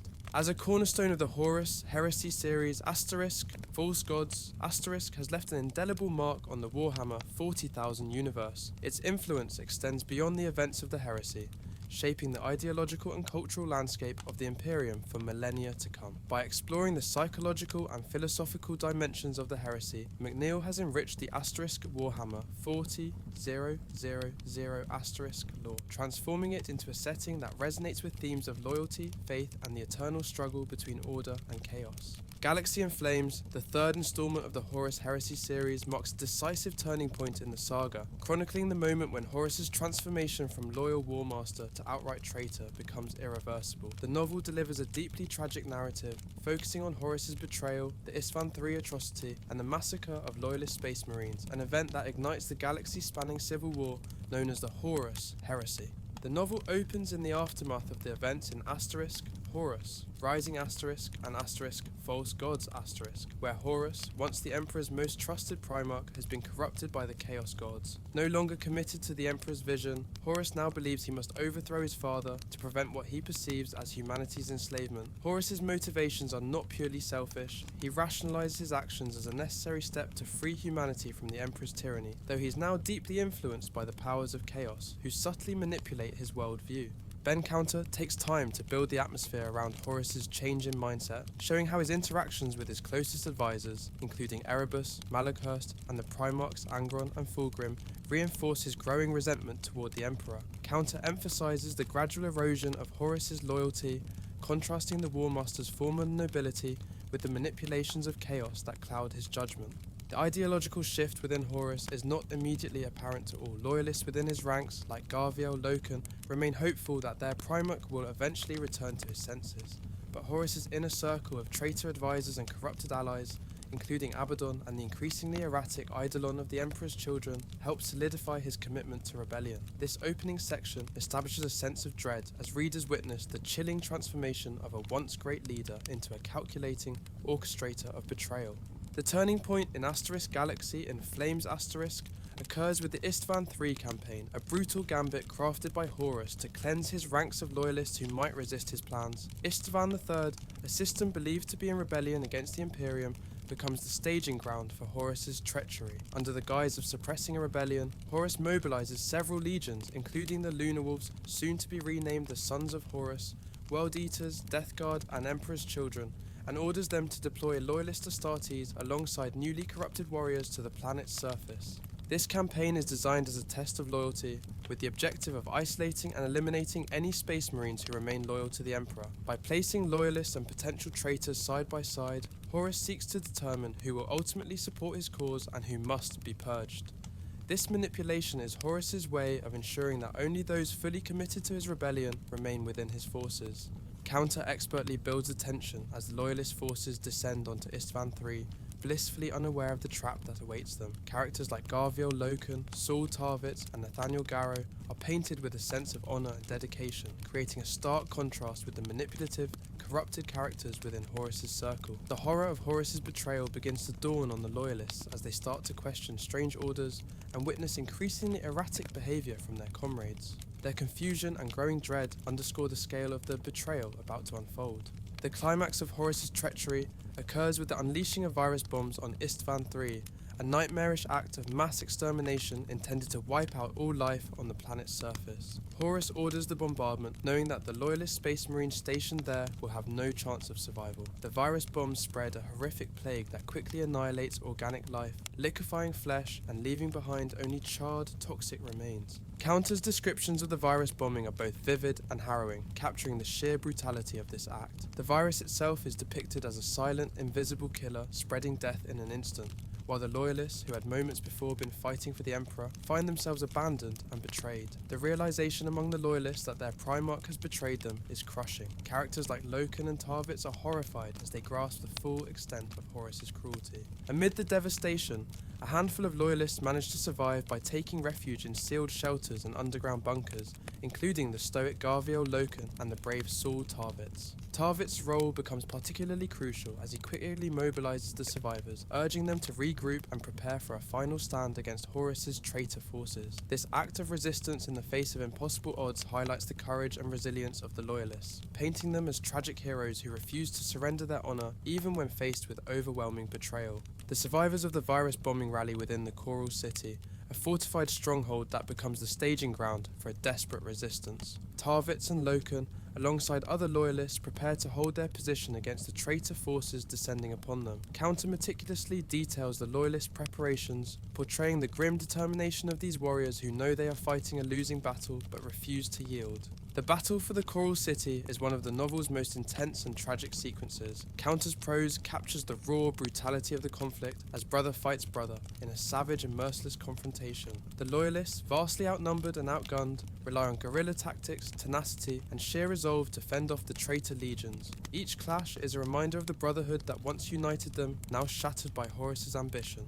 Within the Emperor's children, the once proud warriors are now twisted by the influence of chaos. Characters like Lucius revel in the violence, displaying a disturbing enthusiasm for slaughter that underscores the moral decay within Horus's forces. Counter-contrast this with the honour and nobility displayed by Tarvitz, Loken, and their allies, who fight not out of hatred but out of a commitment to the ideals they once swore to protect. This juxtaposition reinforces the themes of corruption and loyalty, painting the loyalists as tragic heroes standing against the overwhelming tide of darkness. As the battle progresses, the loyalist situation becomes increasingly desperate. Despite their courage and resilience, the traitor forces gradually wear them down, leading to devastating losses among the loyalist ranks.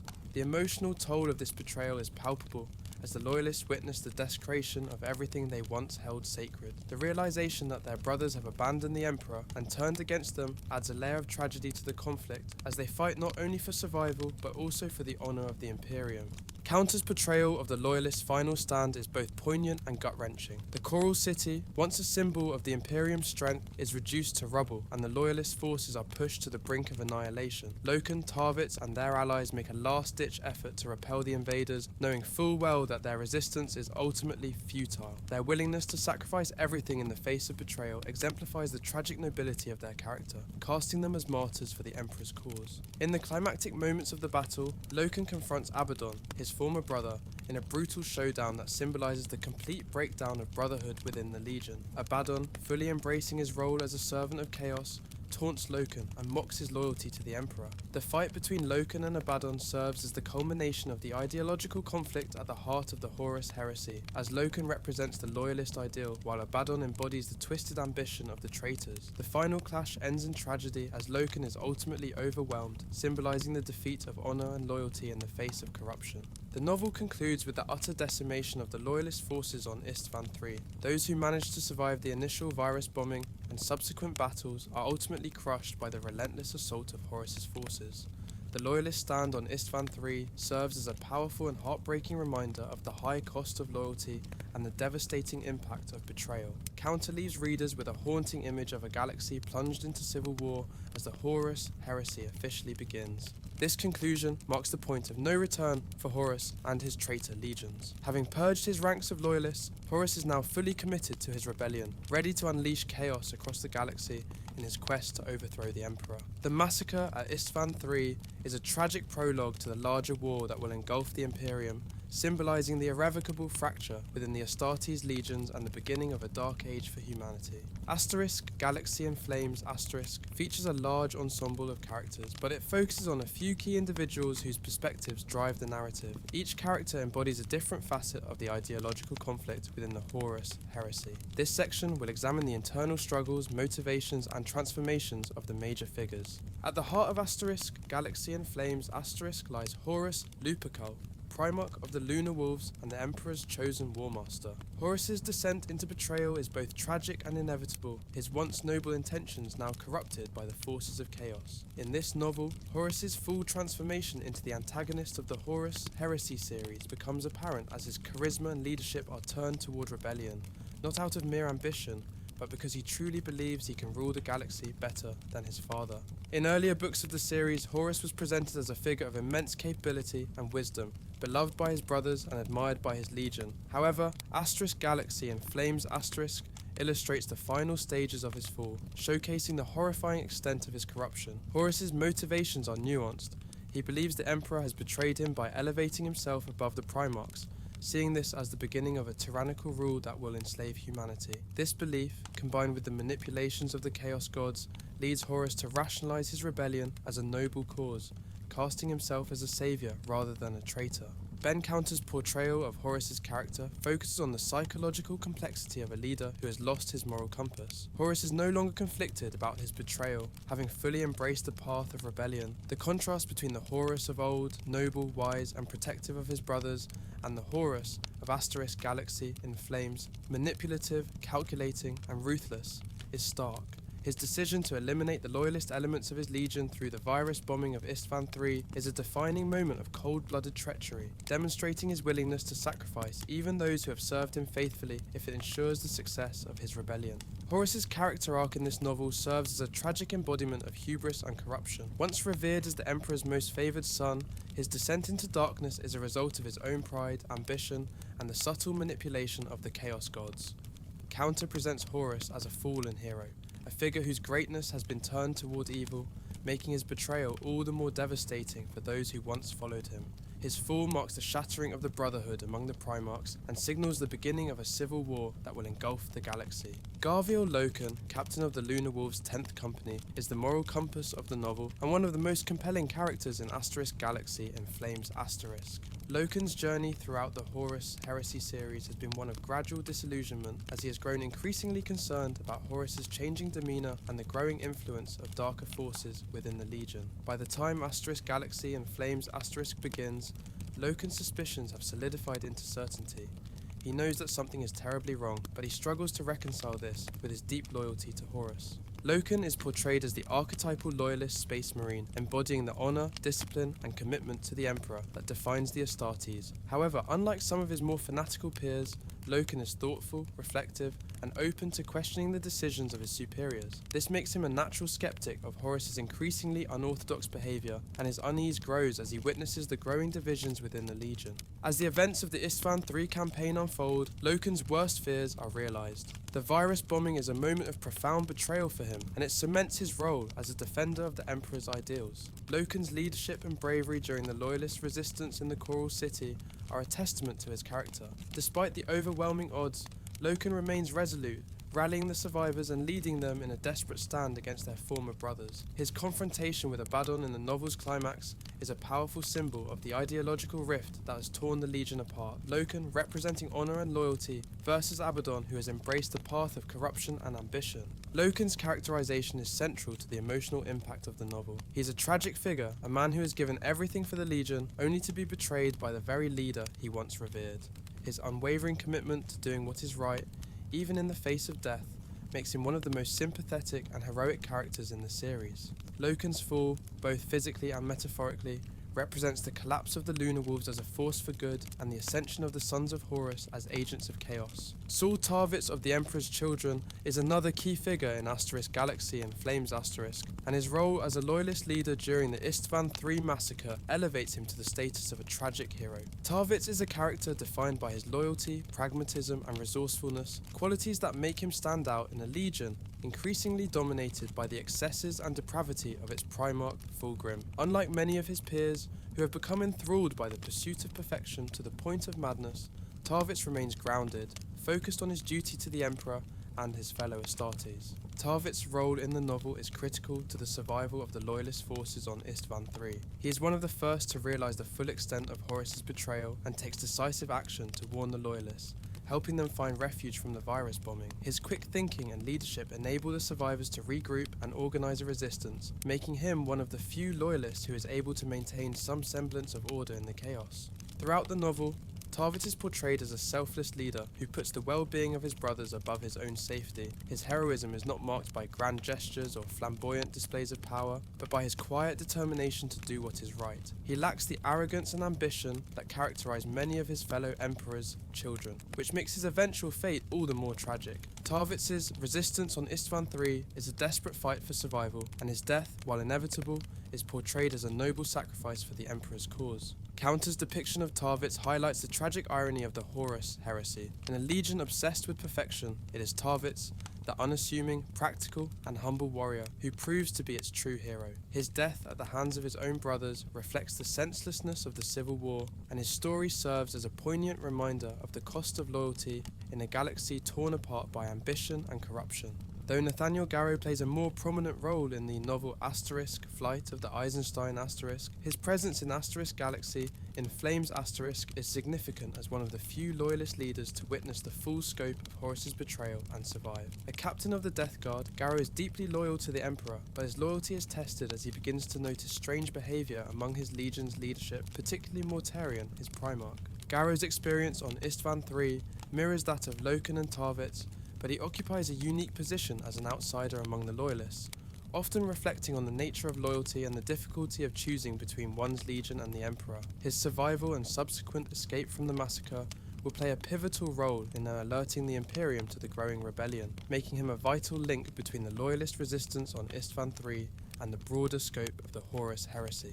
In Galaxy and Flames Garrow's character is less central to the plot, but his presence adds another layer to the portrayal of Loyalist resistance, emphasizing the diversity of thought and action among those who remain true to the Emperor. Garrow's actions serve as a precursor to his later role in the Horus Heresy, where he will emerge as a key figure in rallying Loyalist forces to the Emperor's side. Ezekal Abaddon, first captain of the Sons of Horus, formerly the Lunar Wolves, serves as the embodiment of the Legion's descent into treachery and corruption. Abaddon's transformation in Galaxy and Flames is stark. Once a proud and honourable warrior, he has now fully embraced Horus's rebellion and the dark path it represents. Abaddon's character is marked by his unwavering loyalty to Horus, but this loyalty is no longer rooted in respect for the Emperor's ideals. Instead, it has morphed into a fanatical devotion to Horus's vision of a new order, one in which the Primarchs rule without the Emperor's oversight. Abaddon is portrayed as a ruthless and aggressive leader, willing to go to any lengths to ensure the success of Horus's plans. His confrontation with Garvio Loken is one of the novel's key moments, symbolizing the ideological split within the Legion. Abaddon views Loken's loyalty to the Emperor as a weakness, a relic of a past that no longer holds any relevance in Horus's new order. This confrontation represents the complete breakdown of the bonds that once united the Lunar Wolves, as Abaddon fully embraces his role as the champion of the traitor cause. Counter's portrayal of Abaddon in Galaxy and Flames sets the stage for his later role in the Warhammer 40,000 universe, where he becomes the leader of the Black Legion and one of the most infamous characters in the setting. His cold, calculating demeanour and his willingness to sacrifice anything and anyone for Horus's cause make him a formidable antagonist, and his growing hatred for the Emperor's loyalists foreshadows the terrible events that will unfold throughout the Horus Heresy. Lucius, the Emperor's children's gifted swordsman, is one of the most disturbing characters in Galaxy and Flames embodying the theme of corruption through pride and vanity. Lucius' descent into madness is reflective of the broader moral collapse within the Emperor's children as they fall under the sway of chaos. In the novel, Lucius is portrayed as a character driven by an obsessive need for perfection, particularly in combat. His ego and pride make him increasingly susceptible to the darker influences within his legion, and by the time of the Istvan III massacre, Lucius has fully embraced his darker impulses. Lucius' betrayal of Saul Tarvitz, a fellow Emperor's children loyalist, is one of the novel's most shocking moments. In an act of pure vanity and jealousy, Lucius turns on Tarvitz, convinced that his own prowess and perfection justify any action, even treachery.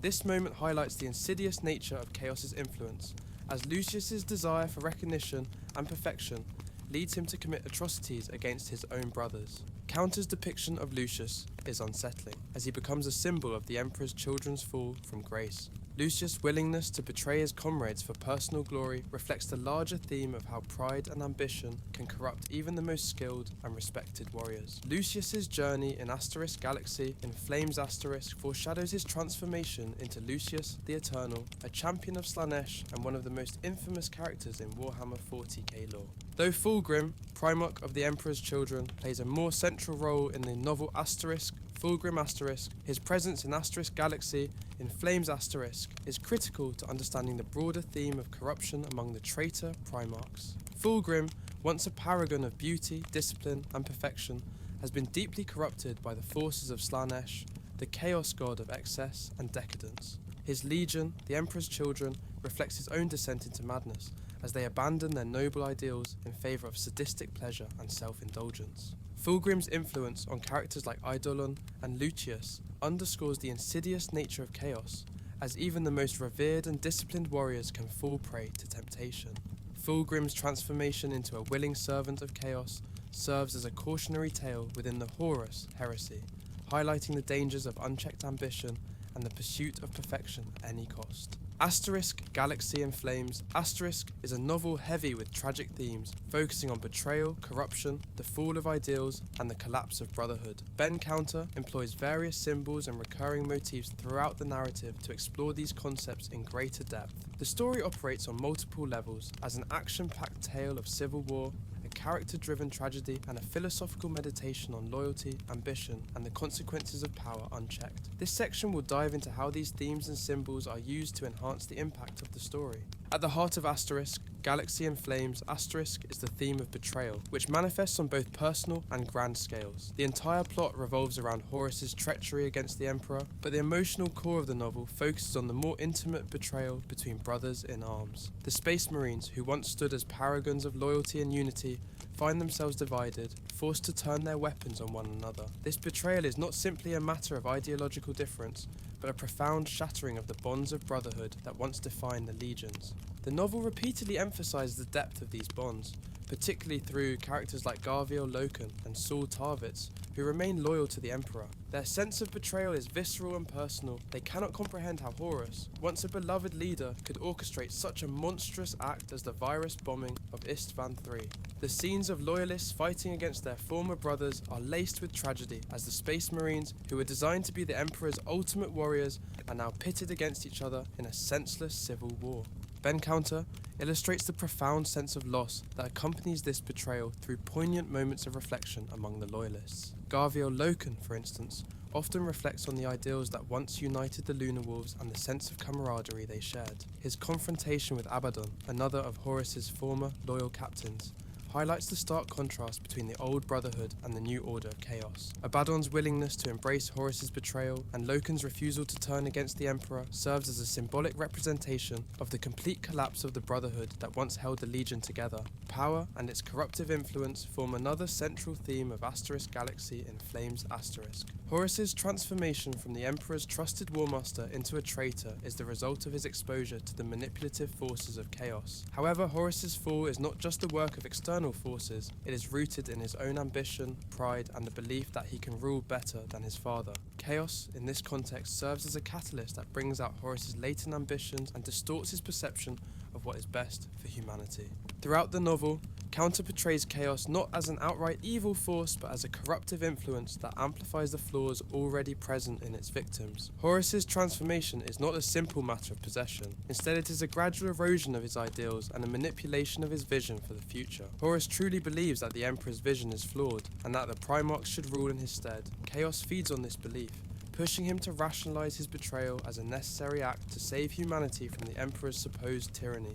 The corruption of power is not limited to Horus alone. Other characters, particularly Fulgrim and Lucius of the Emperor's Children, also demonstrate how ambition can lead to moral decay. Fulgrim, once a paragon of perfection, becomes obsessed with self-indulgence and the pursuit of physical and aesthetic perfection, falling under the sway of Slanesh, the chaos god of excess. Lucius's descent into madness is similarly fueled by his ego and desire for recognition. His eventual betrayal of Saul Tarvitz is emblematic of the way in which ambition, when unchecked, can lead to the destruction of honor and loyalty. Symbolically, chaos represents the darker side of ambition, where power is pursued for its own sake, devoid of moral restraint. Characters who succumb to chaos are those who allow their ambitions to override their sense of duty and loyalty, leading to their eventual corruption. Horus's rebellion, therefore, is not just a political or military conflict, it is a moral and spiritual war, where the ideals of the Emperor's Imperium are pitted against the ambitions of those who have fallen under chaos's influence. While the novel is dominated by the theme of betrayal, it also highlights the importance of loyalty and sacrifice. Characters like Garviel Loken, Saul Tarvitz, and Nathaniel Garrow represent the unwavering loyalty to the Emperor and the ideals of the Imperium. Despite the overwhelming odds, these characters remain committed to their principles even in the face of certain death. The Loyalist resistance on Istvan III is framed as a tragic yet noble act of defiance. They are fully aware that their cause is doomed, outnumbered, and betrayed by their own brothers. But they continue to fight out of a sense of duty and honor. Their willingness to sacrifice their lives for the Emperor's cause contrasts sharply with the self-serving ambition of the traitors. For the Loyalists, loyalty is not just about following orders, it is a moral imperative, a commitment to the greater good, even when that loyalty is no longer rewarded or even acknowledged by those in power. Saul Tarvitz, in particular, embodies this theme of loyalty and sacrifice. His quick thinking and leadership during the virus bombing saved the lives of many loyalists and his refusal to abandon his comrades makes him one of the novel's most heroic figures. Tarvit's loyalty is driven not by blind obedience, but by a deep sense of responsibility to his fellow warriors. His final stand on Istvan III is an act of defiance against the chaos and betrayal that has consumed the galaxy, making him a symbol of hope in an otherwise bleak narrative. Loken too is a tragic figure of loyalty. His steadfast commitment to the Emperor, despite his personal respect and admiration for Horus, highlights the painful choice that many loyalists face. Loken's internal struggle, his attempt to reconcile his loyalty to the Emperor with his love for his brothers in the Lunar Wolves, adds emotional depth to the novel's portrayal of loyalty. In the end, Loken chooses to stand with the Emperor, even though it means turning against those he once considered family. His ultimate fate is a reflection of the cost of loyalty in the context of the Horus Heresy. The loyalists may stand for honor, but they are destined to fall in the face of overwhelming betrayal. Galaxy in Flames is steeped in the sense of tragic inevitability. From the very beginning, it is clear that the events of the novel are leading toward a catastrophic end. The Horus Heresy itself is presented as an unstoppable force, a galactic civil war that will bring the Imperium to its knees. The loyalists on Istvan III are caught in the middle of this maelstrom, their fate sealed from the moment Horus gives the order to launch the virus bombs. This theme of inevitability is reinforced by the novel's structure and pacing. Counter-builds tension slowly, showing the gradual build-up to the betrayal, but even in the early stages, there is a sense that the outcome is predetermined. The loyalists, despite their courage and resilience, are fighting a losing battle. No matter how bravely they resist, they cannot escape the fate that has been set in motion by Horus's rebellion. The inevitability of the loyalist defeat also mirrors the larger arc of the Horus Heresy. Just as the loyalists on Istvan III are doomed, so too is the Imperium destined to be plunged into chaos and civil war. The Horus Heresy is not a conflict that can be avoided or reversed. It is the culmination of years of tension, ambition, and corruption within the Imperium. The novel's portrayal of this inevitability adds to the sense of tragedy as readers are forced to watch the destruction of the Brotherhood and ideals that once defined the Space Marine legions. Symbolically, this theme of inevitability is represented through the virus bombing itself, a weapon of mass destruction that cannot be stopped once it has been unleashed. The virus spreads with terrifying speed, wiping out everything in its path, much like the chaos that Horus has unleashed upon the galaxy. The Loyalists' attempts to resist are noble, but ultimately futile, as they are overwhelmed by forces beyond their control. In this way, Galaxy in Flames captures the tragic futility of fighting against fate, a theme that will continue to resonate throughout the rest of the Horus Heresy series. The virus bombing of Istvan III is not only a key plot point, but also serves as a powerful symbol within the novel. On a literal level, the virus bombing is Horus's method of purging his forces of loyalists, a genocidal act designed to cleanse his ranks of any potential opposition. However, on a symbolic level, the virus bombing represents the destruction of purity and innocence, as well as the cleansing fire of betrayal. Horus's decision to unleash such a catastrophic weapon on his own forces illustrates the absolute ruthlessness of his rebellion. The virus, spreading silently and rapidly across the surface of Istvan III, annihilates everything in its path, both loyalist space marines and the planetary populace alike. This act of mass destruction symbolizes the moral decay that has taken hold of Horus and his traitor forces, as they are willing to commit atrocities against their own to ensure the success of their rebellion. The virus bombing can also be interpreted as a symbolic cleansing of the Space Marine legions. Just as the virus wipes out all life, leaving behind only the charred and lifeless remnants of the loyalist Astartes, Horus's rebellion seeks to purge the Imperium of its current leadership, including the Emperor himself, and replace it with a new order. The virus thus becomes a metaphor for the spread of chaos, an unseen insidious force that corrupts everything it touches, leaving death and destruction in its wake. The loyalist survivors who take refuge in the Coral City represent the few remaining uncorrupted elements of the Imperium, fighting against the overwhelming tide of betrayal and decay. Additionally, the act of virus bombing is a stark representation of the absolute break between Horus and his former loyalty to the Emperor. By committing such a heinous act, Horus symbolically severs the last ties that bind him to the ideals of the Imperium. The virus, in its indiscriminate and efficient destruction, mirrors Horus's complete abandonment of his former values, illustrating the irreversible nature of his betrayal. The Emperor's children, led by Fulgrim, serve as a powerful symbolic example of the theme of perfection corrupted. Once dedicated to the pursuit of excellence in all things, the Emperor's children have become a tragic cautionary tale about the dangers of unchecked ambition and the seductive allure of chaos. In Galaxy, in Flames Fulgrim and his legion fully embrace their fall from grace, indulging in excesses that would have once been unthinkable to them.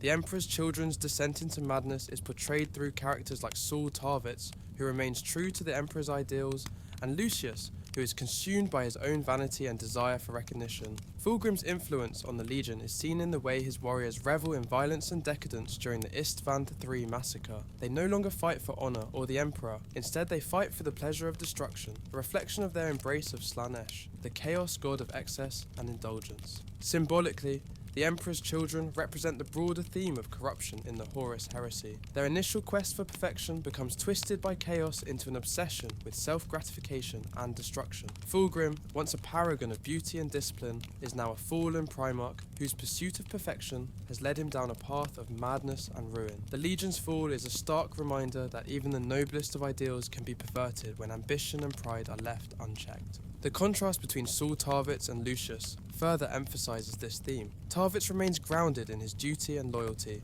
while Lucius's obsession with his own skill and fame drives him to betray his comrades. Their conflict is a microcosm of the larger struggle within the Legion, as the once great Emperor's children fracture under the weight of their own excesses. The tragic irony is that in their pursuit of perfection, they have become the embodiment of imperfection, flawed, corrupt, and consumed by chaos. The virus bombing in Asterisk Galaxy and Flames Asterisk carries significant symbolic weight as an act of both destruction and transformation. On one hand, it is a horrifying and brutal tactic employed by Horus to rid himself of the loyalists in his ranks. The virus reduces the once strong Astartes and planetary civilians to liquefied remains, their physical forms completely obliterated in moments. But on a thematic level, this act of destruction represents more than just physical annihilation. It is also a metaphor for the transformation of the legions and the galaxy itself. Horus's betrayal and the virus bombing marked the beginning of a new era in the galaxy, one defined by chaos, civil war, and the corruption of the ideals that once held the Imperium together. The loyalist space marines who survive the bombing and take refuge in the Coral City are the last remnants of the old order, standing against a tide of change they cannot hope to stop. Their eventual defeat symbolises the inevitability of this transformation, as the galaxy is reshaped by Horus's rebellion. The virus itself can be seen as a manifestation of chaos, spreading uncontrollably and leaving nothing but destruction in its wake. This mirrors the spread of Horus's rebellion, as his treachery infects the legions and brings the Imperium to the brink of collapse. The loyalist resistance on Istvan III, while valiant, is ultimately futile in the face of this overwhelming force. The survivors' fight against the traitors is a desperate attempt to hold on to the values of the old Imperium, but the virus bombing and the subsequent battle make it clear that these values are being swept away by the forces of corruption and ambition. In this sense, the virus bombing represents both the end of one era and the beginning of another. It is an act of destruction that signals the transformation of the galaxy into a battleground for the forces of chaos and the Imperium. The Loyalists' stand on Istvan III is a brief, shining moment of resistance, but it is also a tragic reminder that the old order is crumbling and a new, darker age is dawning. The Coral City, where the Loyalist survivors make their final stand, serves as a powerful symbol in the novel. As the setting for the climatic battle between the Loyalists and traitor forces, the Coral City represents the last bastion of hope and defiance in a galaxy that has been consumed by treachery. It is here that characters like Garviel Loken, Saul Tarvitz, and their allies choose to make their stand, knowing full well that they are outnumbered and outgunned. The city becomes a metaphor for the Loyalists' determination to hold on to their ideals, even in the face of overwhelming odds. The city itself is described in grand, imposing terms, with towering spires and fortified walls that once symbolized the strength and unity of the Imperium. But as the battle progresses, the city is gradually reduced to rubble, its majestic architecture crumbling under the relentless assault of Horus's traitor legions. This destruction mirrors the collapse of the Imperium's values, as the brotherhood that once united the Space Marine legions is torn apart by ambition and corruption. As the Loyalists fight to defend the Coral City, it becomes clear that the city's fall is inevitable. Despite their courage and resilience, the Loyalist forces are eventually overwhelmed and the city is left in ruins. This final act of destruction serves as a symbolic end to the ideals of the Great Crusade, as the Imperium's dream of unity and peace is shattered by the horrors of the Horus Heresy. The Coral City's fall also represents the personal journey of the Loyalist characters, particularly Garviel Loken and Saul Tarvitz. Their decision to stand and fight, even when defeat is certain, reflects their commitment to honour and loyalty. The city's destruction, however, symbolises the ultimate futility of their resistance. Just as the city crumbles around them, so too do the ideals they have fought to protect. In the end, The Coral City stands as a tragic symbol of defiance in the face of inevitable destruction, embodying the themes of loyalty, sacrifice, and the tragic cost of betrayal. Ben Counter's approach to storytelling in ** Galaxy and Flames * is defined by its tight structure, the use of multiple character perspectives, and a writing style that blends visceral action with introspective moments. Counter balances the grandeur of galactic civil war with the intimate emotional turmoil of the characters, ensuring that the narrative scale never overwhelms the personal stakes. This section will explore how Counter's choices in narrative style and structure enhance the emotional and philosophical dimensions of the novel. One of the standout aspects of * Galaxy in Flames * is its use of multiple perspectives, a common narrative device in the Horus Heresy series. Counter shifts between the viewpoints of key characters, both loyalists and traitors, to give readers a more comprehensive understanding of the events and the personal conflicts driving the story. This technique allows readers to empathise with a wide range of characters, each of whom has their own motivations, struggles, and loyalties. By alternating between the perspectives of characters like Garviel Loken, Saul Tarvitz, Nathaniel Garrow, and Horus himself, Counter creates a multi-layered narrative that explores the emotional toll of the Horus Heresy on individuals across the galaxy.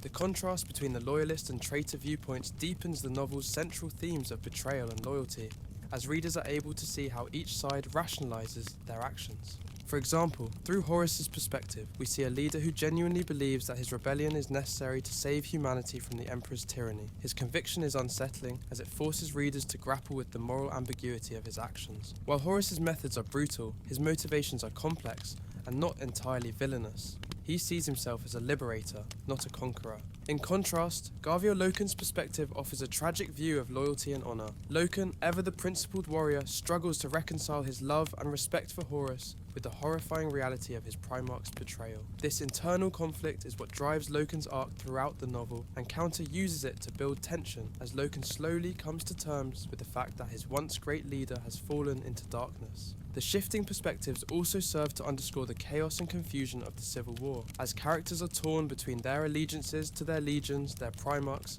and the Emperor. The novel reflects the fracturing of brotherhood and trust. Each character's viewpoint offers a different piece of the puzzle, and by the end of the novel, readers are left with a kaleidoscopic view of the Horus Heresy's devastating impact. The pacing of * Galaxy and Flames * is deliberate, designed to build tension gradually before delivering a series of explosive climaxes. The novel begins with a slow, ominous build-up as Horus's plans to betray the Emperor begin to take shape. This slow pacing in the early chapters allows Counter to fully develop the characters and their relationships, making the eventual betrayals all the more impactful. By spending time on the emotional and psychological struggles of characters like Loken and Tarvitz, Counter ensures that the story's action-packed sequences have real emotional stakes.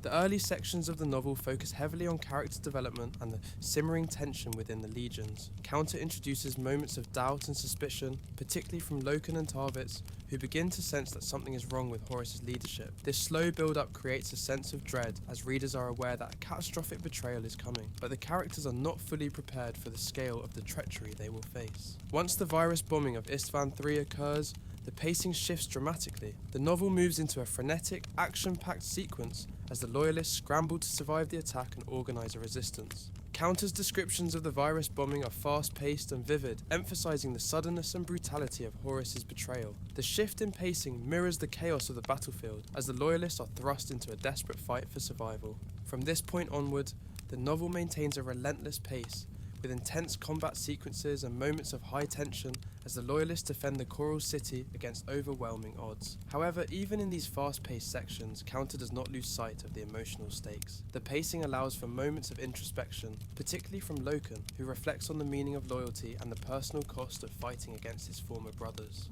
The structure of the novel, a slow, character-driven build-up followed by a rapid descent into chaos, mirrors the broader arc of the Horus Heresy itself. The novel's pacing reflects the inevitability of the conflict. Once the betrayal begins, it cannot be stopped, and the galaxy is plunged into civil war. Asterisk, Galaxy in Flames, Asterisk is structured as a three-part tragedy, with each section building upon the last to create a sense of inevitable doom. The novel follows a classical tragic structure with an initial setup that introduces the characters and their motivations, followed by a dramatic turning point, the virus bombing of Istvan III, and finally, the catastrophic resolution. The first part of the novel is dedicated to establishing the tension within the legions. This section focuses on the growing suspicions of the loyalist characters, particularly Garvia Loken and Saul Tarvitz, as they begin to notice strange behaviour among their comrades. The slow pace and detailed character development in this section set the stage for the eventual betrayal. Readers are given insight into the relationships between the characters, making the later betrayals feel more personal and devastating. This section also explores Horus's motivations in greater depth, revealing the internal conflict that drives his rebellion. While Horus's corruption by chaos is clear, Counter emphasizes that Horus believes his actions are justified. This moral ambiguity adds complexity to the narrative and sets up the tragic fall that will occur later in the novel. The second part of the novel marks the turning point of the story, the virus bombing of Istvan III. This section is fast-paced and action-heavy, with Counter vividly describing the horrors of the virus and the chaos that ensues as the loyalists scramble to survive. The virus bombing is a shocking act of betrayal, and Counter uses this event to highlight the full extent of Horus's fall. The loyalists' horror and confusion in the aftermath of the bombing serve to underscore the emotional weight of the betrayal.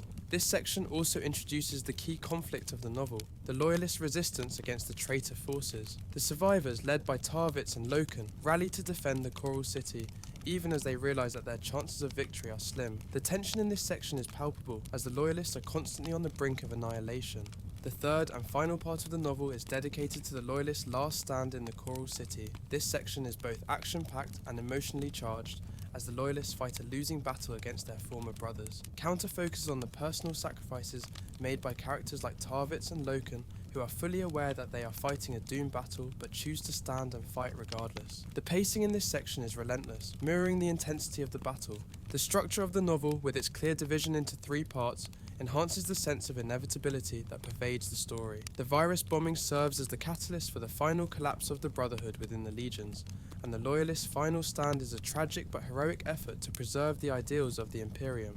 By structuring the novel in this way, Counter emphasised the tragic arc of the Horus Heresy, where betrayal leads to destruction and the end of the dream of unity. One of Ben Counter's strengths as a writer is his ability to balance intense action sequences with moments of introspection. The combat scenes in Asterisk Galaxy, in Flames Asterisk, are brutal and fast-paced, with vivid descriptions of the violence and chaos of the battlefield. Counter's attention to detail in these scenes allows readers to feel the immediacy and danger of the conflict, immersing them in the experience of war. The battles are not simply spectacles of violence, they carry emotional weight, as the characters are forced to fight against their former brothers, adding a layer of tragedy to the action.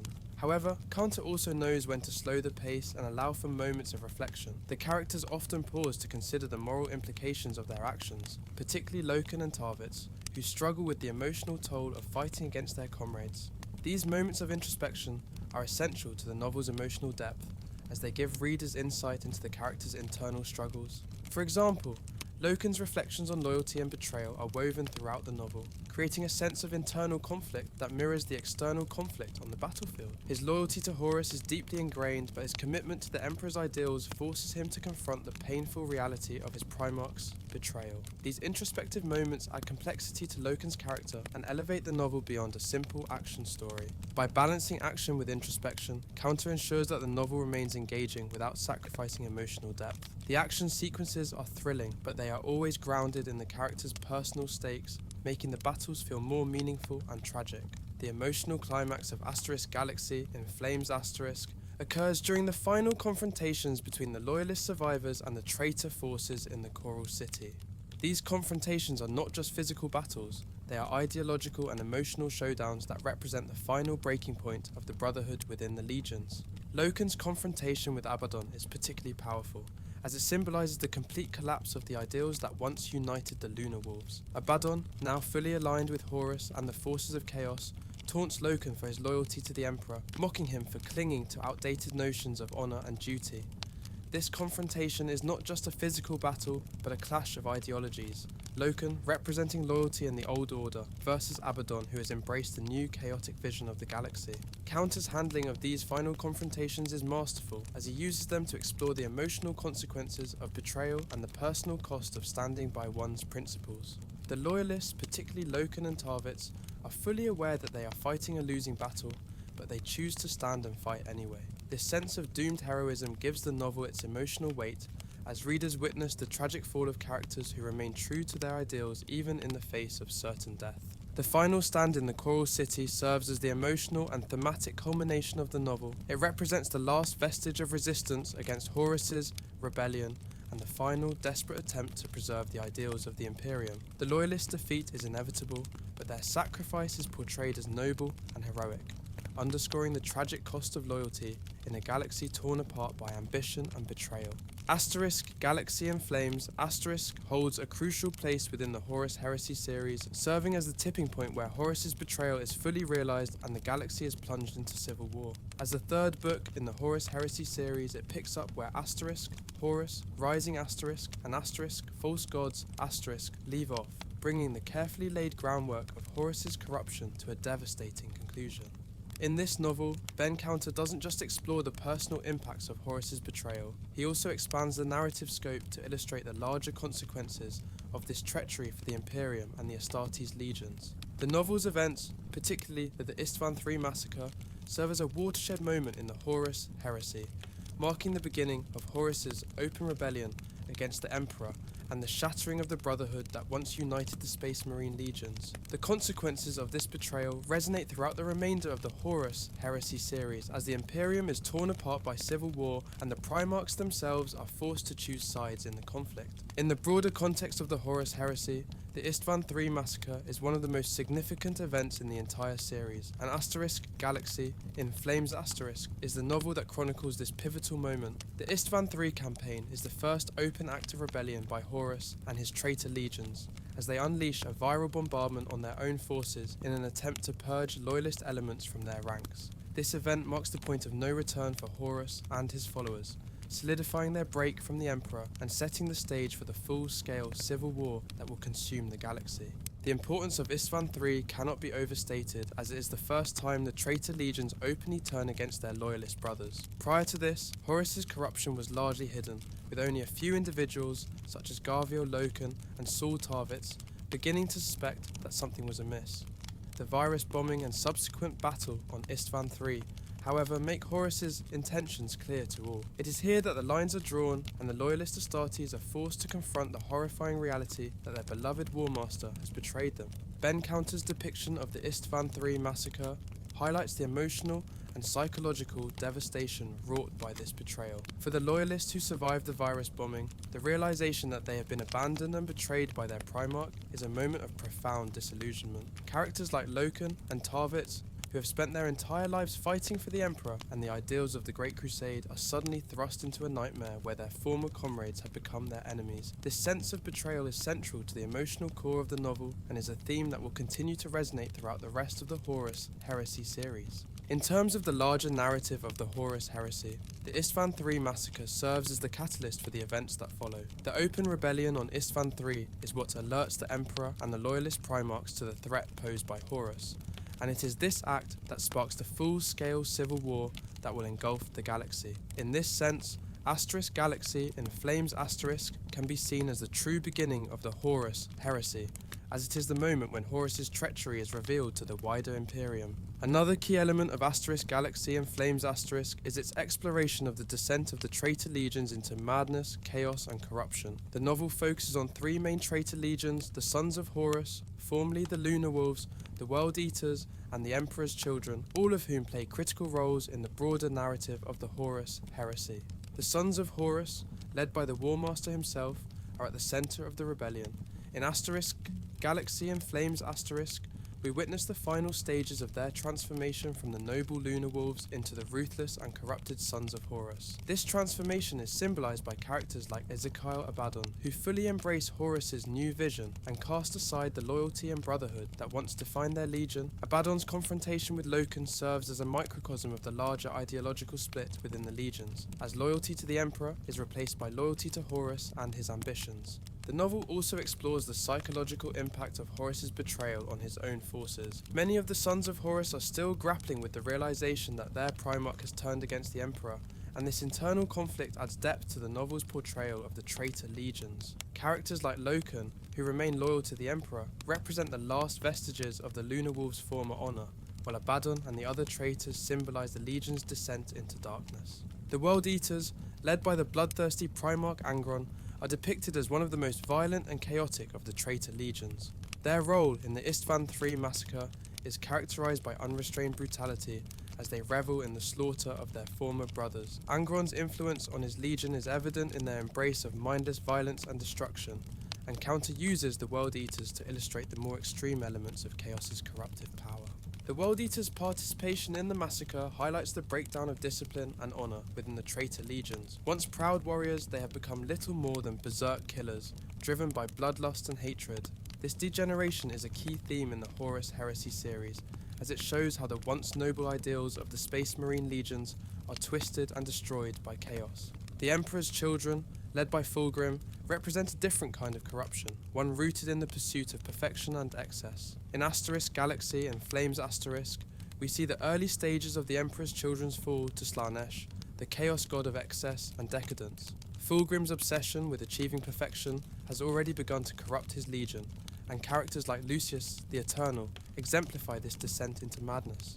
The Emperor's children's role in the Istvan III massacre is marked by a disturbing blend of beauty and violence. Fulgrim and his warriors take a perverse pleasure in the slaughter, viewing it as an art form rather than a military necessity. This twisted mindset reflects the deeper corruption that has taken hold of the Legion, as their pursuit of perfection has led them down a path of self-destruction. By the end of the novel, it is clear that the Emperor's children have fully embraced their fall from grace, and they will play a major role in the spread of chaos throughout the galaxy. Asterisk, Galaxy and Flames. Asterisk is not just a pivotal novel within the Horus Heresy series, it also serves as an important piece of the larger Warhammer 40,000 lore. The events of the Horus Heresy have a profound impact on the setting of Warhammer 40k, shaping the galaxy for millennia to come. The betrayal of Horus, the civil war that follows, and the ultimate fate of the traitor and loyalist legions are central to the backstory of the Warhammer 40k universe. One of the key contributions of Asterisk Galaxy, in Flames Asterisk to the lore, is its exploration of the internal dynamics of the Space Marine legions. The novel provides readers with a detailed look at the relationships between the Primarchs and their Astartes, as well as the impact of the Horus Heresy on these relationships. The Betrayal at Istvan III is a microcosm of the larger split that will occur across the galaxy as legions are torn apart by conflicting loyalties and ideological differences. The novel also deepens our understanding of the influence of chaos on the galaxy. While chaos has always been a lurking threat in the Warhammer 40k universe, the Horus Heresy series and Asterisk Galaxy, in Flames Asterisk in particular, shows how chaos manipulates and corrupts even the most powerful and noble figures in the Imperium. Horus's fall is not just a personal tragedy, it is a reflection of the broader struggle between order and chaos that defines the Warhammer 40k setting. The novel's depiction of chaos as an insidious force that preys on ambition, pride and fear adds complexity to the moral landscape of the series. Additionally, Asterisk Galaxy and Flames Asterisk introduces key events and characters that will continue to shape the Warhammer 40k universe. Characters like Loken, Garrow and Abaddon play critical roles in the future of the galaxy, and their arcs in this novel set the stage for their eventual fates. For example, Loken's fall in the battle for Istvan III marks the beginning of his transformation into a legendary figure of resistance, while Abaddon's rise as Horus's most trusted lieutenant foreshadows his future as the leader of the Black Legion. Beyond the immediate events of the Istvan III massacre, Asterisk Galaxy and Flames Asterisk is instrumental in setting the stage for the broader civil war that will engulf the galaxy during the Horus Heresy. By the end of the novel, the loyalist forces on Istvan III have been wiped out and Horus's plans for rebellion are fully in motion. The novel leaves readers on the cusp of a galaxy-wide conflict with the full weight of Horus's betrayal yet to be realized. The novel also hints at the larger political and military ramifications of the Horus Heresy. Horus's rebellion is not just a personal vendetta against the Emperor, it is a calculated effort to destabilize the Imperium and reshape it in his image. As the novel progresses, we see how Horus's plans extend far beyond Istvan III as he gathers allies among the traitor Primarchs and prepares to launch a full-scale assault on the Emperor's forces. In the broader context of the Horus Heresy series, Galaxy in Flames serves as the spark that ignites the full-scale civil war. The massacre at Istvan III is the first major battle of the heresy, but it is only the beginning. The events of the novel set in motion a chain of events that will lead to some of the most iconic battles in Warhammer 40k lore, including the Siege of Terra and the eventual downfall of Horus himself. By focusing on the personal and emotional stakes of the conflict, Galaxy in Flames humanizes the larger war and reminds readers of the devastating cost of civil war. Galaxy in Flames holds a crucial place within the Horus Heresy series, serving as the tipping point where Horus's betrayal is fully realized and the galaxy is plunged into civil war. As the third book in the Horus Heresy series, it picks up where Horus Rising and False Gods leave off, bringing the carefully laid groundwork of Horus's corruption to a devastating conclusion. In this novel, Ben Counter doesn't just explore the personal impacts of Horus's betrayal, he also expands the narrative scope to illustrate the larger consequences of this treachery for the Imperium and the Astartes legions. The novel's events, particularly the Istvan III massacre, serve as a watershed moment in the Horus Heresy, marking the beginning of Horus's open rebellion against the Emperor and the shattering of the Brotherhood that once united the Space Marine legions. The consequences of this betrayal resonate throughout the remainder of the Horus Heresy series, as the Imperium is torn apart by civil war and the Primarchs themselves are forced to choose sides in the conflict. In the broader context of the Horus Heresy, the Istvan III massacre is one of the most significant events in the entire series, and Galaxy in Flames is the novel that chronicles this pivotal moment. The Istvan III campaign is the first open act of rebellion by Horus and his traitor legions, as they unleash a viral bombardment on their own forces in an attempt to purge loyalist elements from their ranks. This event marks the point of no return for Horus and his followers, solidifying their break from the Emperor and setting the stage for the full-scale civil war that will consume the galaxy. The importance of Istvan III cannot be overstated, as it is the first time the traitor legions openly turn against their loyalist brothers. Prior to this, Horus's corruption was largely hidden, with only a few individuals such as Garviel Loken and Saul Tarvitz beginning to suspect that something was amiss. The virus bombing and subsequent battle on Istvan III, however, make Horus's intentions clear to all. It is here that the lines are drawn and the loyalist Astartes are forced to confront the horrifying reality that their beloved Warmaster has betrayed them.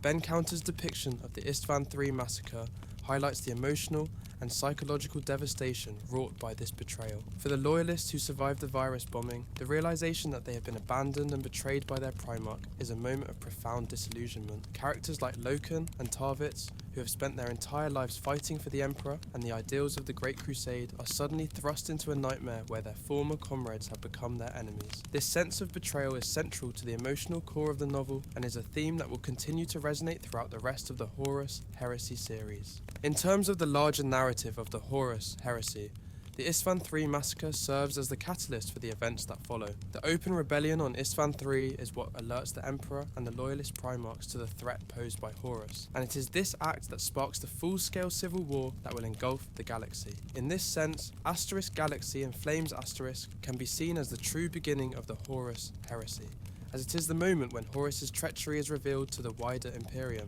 Another key element of Galaxy and Flames is its exploration of the descent of the traitor legions into madness, chaos, and corruption. The novel focuses on three main traitor legions: the Sons of Horus, formerly the Lunar Wolves, the World Eaters, and the Emperor's Children, all of whom play critical roles in the broader narrative of the Horus Heresy. The Sons of Horus, led by the Warmaster himself, are at the center of the rebellion. In Galaxy and Flames we witness the final stages of their transformation from the noble Lunar Wolves into the ruthless and corrupted Sons of Horus. This transformation is symbolized by characters like Ezekiel Abaddon, who fully embrace Horus's new vision and cast aside the loyalty and brotherhood that once defined their legion. Abaddon's confrontation with Loken serves as a microcosm of the larger ideological split within the legions, as loyalty to the Emperor is replaced by loyalty to Horus and his ambitions. The novel also explores the psychological impact of Horus's betrayal on his own forces. Many of the Sons of Horus are still grappling with the realization that their Primarch has turned against the Emperor, and this internal conflict adds depth to the novel's portrayal of the traitor legions. Characters like Loken, who remain loyal to the Emperor, represent the last vestiges of the Lunar Wolves' former honor, while Abaddon and the other traitors symbolize the Legion's descent into darkness. The World Eaters, led by the bloodthirsty Primarch Angron, are depicted as one of the most violent and chaotic of the traitor legions. Their role in the Istvan III massacre is characterized by unrestrained brutality as they revel in the slaughter of their former brothers. Angron's influence on his legion is evident in their embrace of mindless violence and destruction, and counter-uses the World Eaters to illustrate the more extreme elements of Chaos's corruptive power. The World Eaters' participation in the massacre highlights the breakdown of discipline and honor within the traitor legions. Once proud warriors, they have become little more than berserk killers, driven by bloodlust and hatred. This degeneration is a key theme in the Horus Heresy series, as it shows how the once noble ideals of the Space Marine legions are twisted and destroyed by chaos. The Emperor's children, led by Fulgrim, represent a different kind of corruption, one rooted in the pursuit of perfection and excess. In Asterisk Galaxy and Flames Asterisk, we see the early stages of the Emperor's children's fall to Slanesh, the chaos god of excess and decadence. Fulgrim's obsession with achieving perfection has already begun to corrupt his legion, and characters like Lucius the Eternal exemplify this descent into madness. The Emperor's children's role in the Istvan III massacre is marked by a disturbing blend of beauty and violence. Fulgrim and his warriors take a perverse pleasure in the slaughter, viewing it as an art form rather than a military necessity. This twisted mindset reflects the deeper corruption that has taken hold of the Legion, as their pursuit of perfection has led them down a path of self-destruction. By the end of the novel, it is clear that the Emperor's children have fully embraced their fall from grace, and they will play a major role in the spread of chaos throughout the galaxy. Asterisk, Galaxy and Flames Asterisk is not just a pivotal novel within the Horus Heresy series, it also serves as an important piece of the larger Warhammer 40,000 lore. The events of the Horus Heresy have a profound impact on the setting of Warhammer 40k, shaping the galaxy for millennia to come. The betrayal of Horus, the civil war that follows, and the ultimate fate of the traitor and loyalist legions are central to the backstory of the Warhammer 40k universe. One of the key contributions of Asterisk Galaxy and Flames Asterisk to the lore is its exploration of the internal dynamics of the Space Marine legions. The novel provides readers with a detailed look at the relationships between the Primarchs and their Astartes, as well as the impact of the Horus Heresy on these relationships. The betrayal at Istvan III is a microcosm of the larger split that will occur across the galaxy as legions are torn apart by conflicting loyalties and ideological differences. The novel also deepens our understanding of the influence of chaos on the galaxy. While chaos has always been a lurking threat in the Warhammer 40k universe, the Horus Heresy series and Asterisk Galaxy in Flames Asterisk in particular shows how chaos manipulates and corrupts even the most powerful and noble figures in the Imperium. Horus's fall is not just a personal tragedy, it is a reflection of the broader struggle between order and chaos that defines the Warhammer 40k setting. The novel's depiction of chaos as an insidious force that preys on ambition, pride and fear adds complexity to the moral landscape of the series. Additionally, Asterisk Galaxy and Flames Asterisk introduces key events and characters that will continue to shape the Warhammer 40k universe. Characters like Loken, Garrow and Abaddon play critical roles in the future of the galaxy, and their arcs in this novel set the stage for their eventual fates. For example, Loken's fall in the battle for Istvan III marks the beginning of his transformation into a legendary figure of resistance, while Abaddon's rise as Horus's most trusted lieutenant foreshadows his future as the leader of the Black Legion. Beyond the immediate events of the Istvan III massacre, Asterisk Galaxy and Flames Asterisk is instrumental in setting the stage for the broader civil war that will engulf the galaxy during the Horus Heresy. By the end of the novel, the loyalist forces on Istvan III have been wiped out, and Horus's plans for rebellion are fully in motion. The novel leaves readers on the cusp of a galaxy-wide conflict with the full weight of Horus's betrayal yet to be realized. The novel also hints at the larger political and military ramifications of the Horus Heresy. Horus's rebellion is not just a personal vendetta against the Emperor, it is a calculated effort to destabilize the Imperium and reshape it in his image. As the novel progresses, we see how Horus's plans extend far beyond Istvan III, as he gathers allies among the traitor Primarchs and prepares to launch a full-scale assault on the Emperor's forces. In the broader context of the Horus Heresy series, Asterisk Galaxy in Flames Asterisk serves as the spark that ignites the full-scale civil war. The massacre at Istvan III is the first major battle of the Heresy, but it is only the beginning. The events of the novel set in motion a chain of events that will lead to some of the most iconic battles in Warhammer 40k lore, including the Siege of Terror and the eventual downfall of Horus himself. By focusing on the personal and emotional stakes of the conflict, Galaxy in Flames humanizes the larger war and reminds readers of the devastating cost of civil war. One of the most powerful aspects of Galaxy in Flames is its emotional depth, especially in how it portrays the tragedy of betrayal. Counter's ability to convey the personal stakes of Horus's betrayal, particularly through characters like Garviel Loken, Saul Tarvitz, and Nathaniel Garrow, adds significant emotional weight to the narrative. These characters, who represent the best of what the Imperium stands for, are forced to confront the horrifying reality that their Primarch has turned against them. This emotional core, centered on the shattering of brotherhood and trust, elevates the novel from a simple tale of war to a deeply tragic meditation on loyalty and ambition. The novel's portrayal of betrayal is not limited to large-scale events like the Istvan III massacre. It is also explored on a personal level. For Loken and Tarvitz, their sense of betrayal is felt most keenly, not just because Horus has turned against the Emperor, but because their closest comrades, men they once considered brothers, are now their enemies. The internal conflict this creates for Loken, in particular, is one of the most compelling aspects of the novel. He is a character torn between his love and loyalty for Horus and his unwavering commitment to the Emperor's ideals. This conflict adds depth to his character and makes his eventual stand against Horus's forces all the more heroic and tragic. Similarly, Tarvitz's leadership during the Istvan III massacre exemplifies the nobility and selflessness of the loyalist Space Marines. Counter portrays Tarvitz as a pragmatic and resourceful leader, but also as a man deeply committed to the protection of his brothers. His decision to stay behind on Istvan III and lead the loyalists in their last stand, knowing full well that it is a doomed cause, is a testament to his character. This self-sacrifice, coupled with his unshakable belief in the Emperor's cause, gives Tarvitz's arc a heroic and poignant conclusion. Another strength of Galaxy in Flames is Ben Counter's ability to write vivid and engaging action sequences. The novel is filled with intense battles, and Counter does an excellent job of conveying the brutality and chaos of war. The virus bombing of Istvan III, in particular, is described in harrowing detail, capturing the sheer horror of the massacre. The quick, devastating spread of the virus and the desperation of the loyalists as they scramble to find shelter create a sense of urgency and terror that permeates the first half of the novel. Once the loyalists regroup and begin their resistance in the Coral City, the action sequences become even more intense. Counter's descriptions of the combat are brutal, visceral, and often emotionally charged. The loyalists' desperate defense against overwhelming traitor forces is depicted with a sense of futility, but also with a fierce determination that makes their eventual defeat all the more tragic. Counter's attention to detail in describing the weapons, tactics, and movements of the Space Marines adds a layer of realism to the battles, immersing the reader in the chaos of war. One of the novel's most memorable action sequences is the final confrontation between Loken and Abaddon. This battle, which pits two former brothers against each other, is not only a physical clash, but also an ideological one. Loken represents the last vestiges of loyalty to the Emperor, while Abaddon has fully embraced the path of rebellion and corruption. Counter uses this battle to explore the complete breakdown of the bonds of brotherhood within the Lunar Wolves, and the scene's emotional intensity makes it one of the novel's high points. Despite the novel's large ensemble cast, Counter does an admirable job of giving each of the key characters enough depth and development to make their arcs meaningful. Loken, Tarvitz, and Garrow are portrayed as honourable and noble warriors, but they are also complex and multifaceted characters who struggle with the personal implications of the Horus Heresy.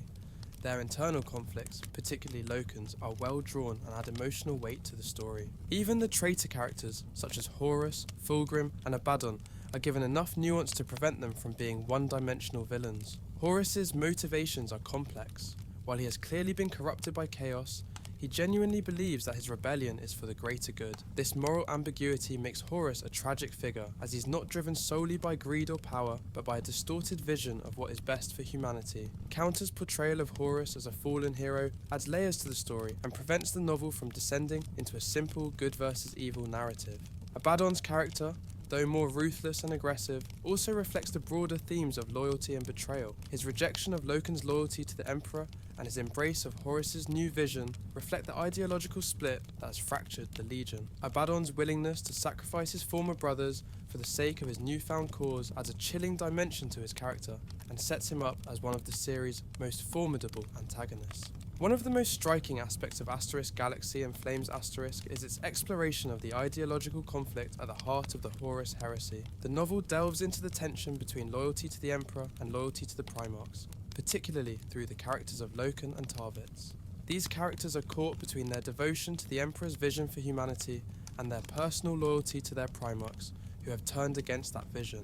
This ideological conflict is the driving force behind much of the emotional weight of the novel, as the characters are forced to make impossible choices between loyalty to their ideals and loyalty to their brothers.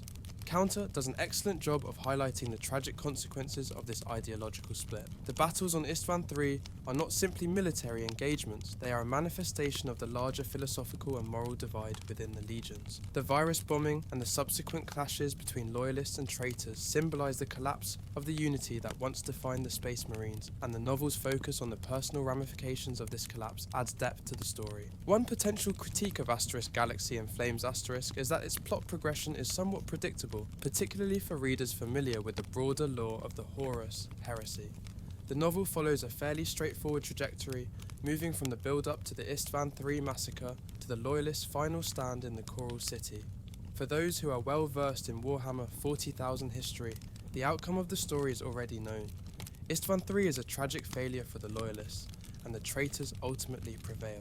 While the emotional and character-driven elements of the story compensate for this predictability, the lack of surprising plot twists or deviations from the expected narrative arc may leave some readers wanting more in terms of narrative innovation. That said, Galaxy in Flames is part of a larger, ongoing series, and its role in depicting this crucial moment in Warhammer 40k lore makes its predictability somewhat forgivable. Another area where the novel could have been expanded is in its exploration of secondary characters. While Counter does an excellent job of developing the main characters, Loken, Tarvitz and Garrow, some of the secondary characters, particularly among the traitor forces, are less fleshed out. Characters like Eidolon and Lucius, while significant figures in the Emperor's Children, could have been given more depth and attention to further enhance the narrative's exploration of corruption and ambition within the traitor legions. Lucius, for example, is depicted as a highly skilled but vain and ambitious swordsman, and his eventual betrayal of Tarvitz is a key moment in the story. However, his descent into madness and his embrace of the darker aspects of the Emperor's Children's philosophy could have been explored in greater detail. Similarly, Eidolon's role as a corrupt and arrogant leader could have been expanded to provide more insight into the internal dynamics of the traitor legions.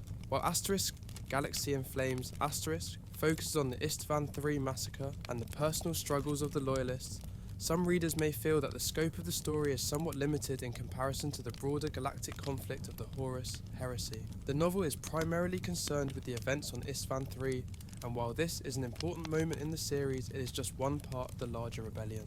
Expanding the novel's scope to include more insight into the wider ramifications of the Horus Heresy, such as the political and military fallout across the Imperium, could have added another layer to the story. That said, the novel's focus on personal and emotional stakes is one of its strengths, and expanding the scope might have detracted from the intimate, character-driven nature of the narrative.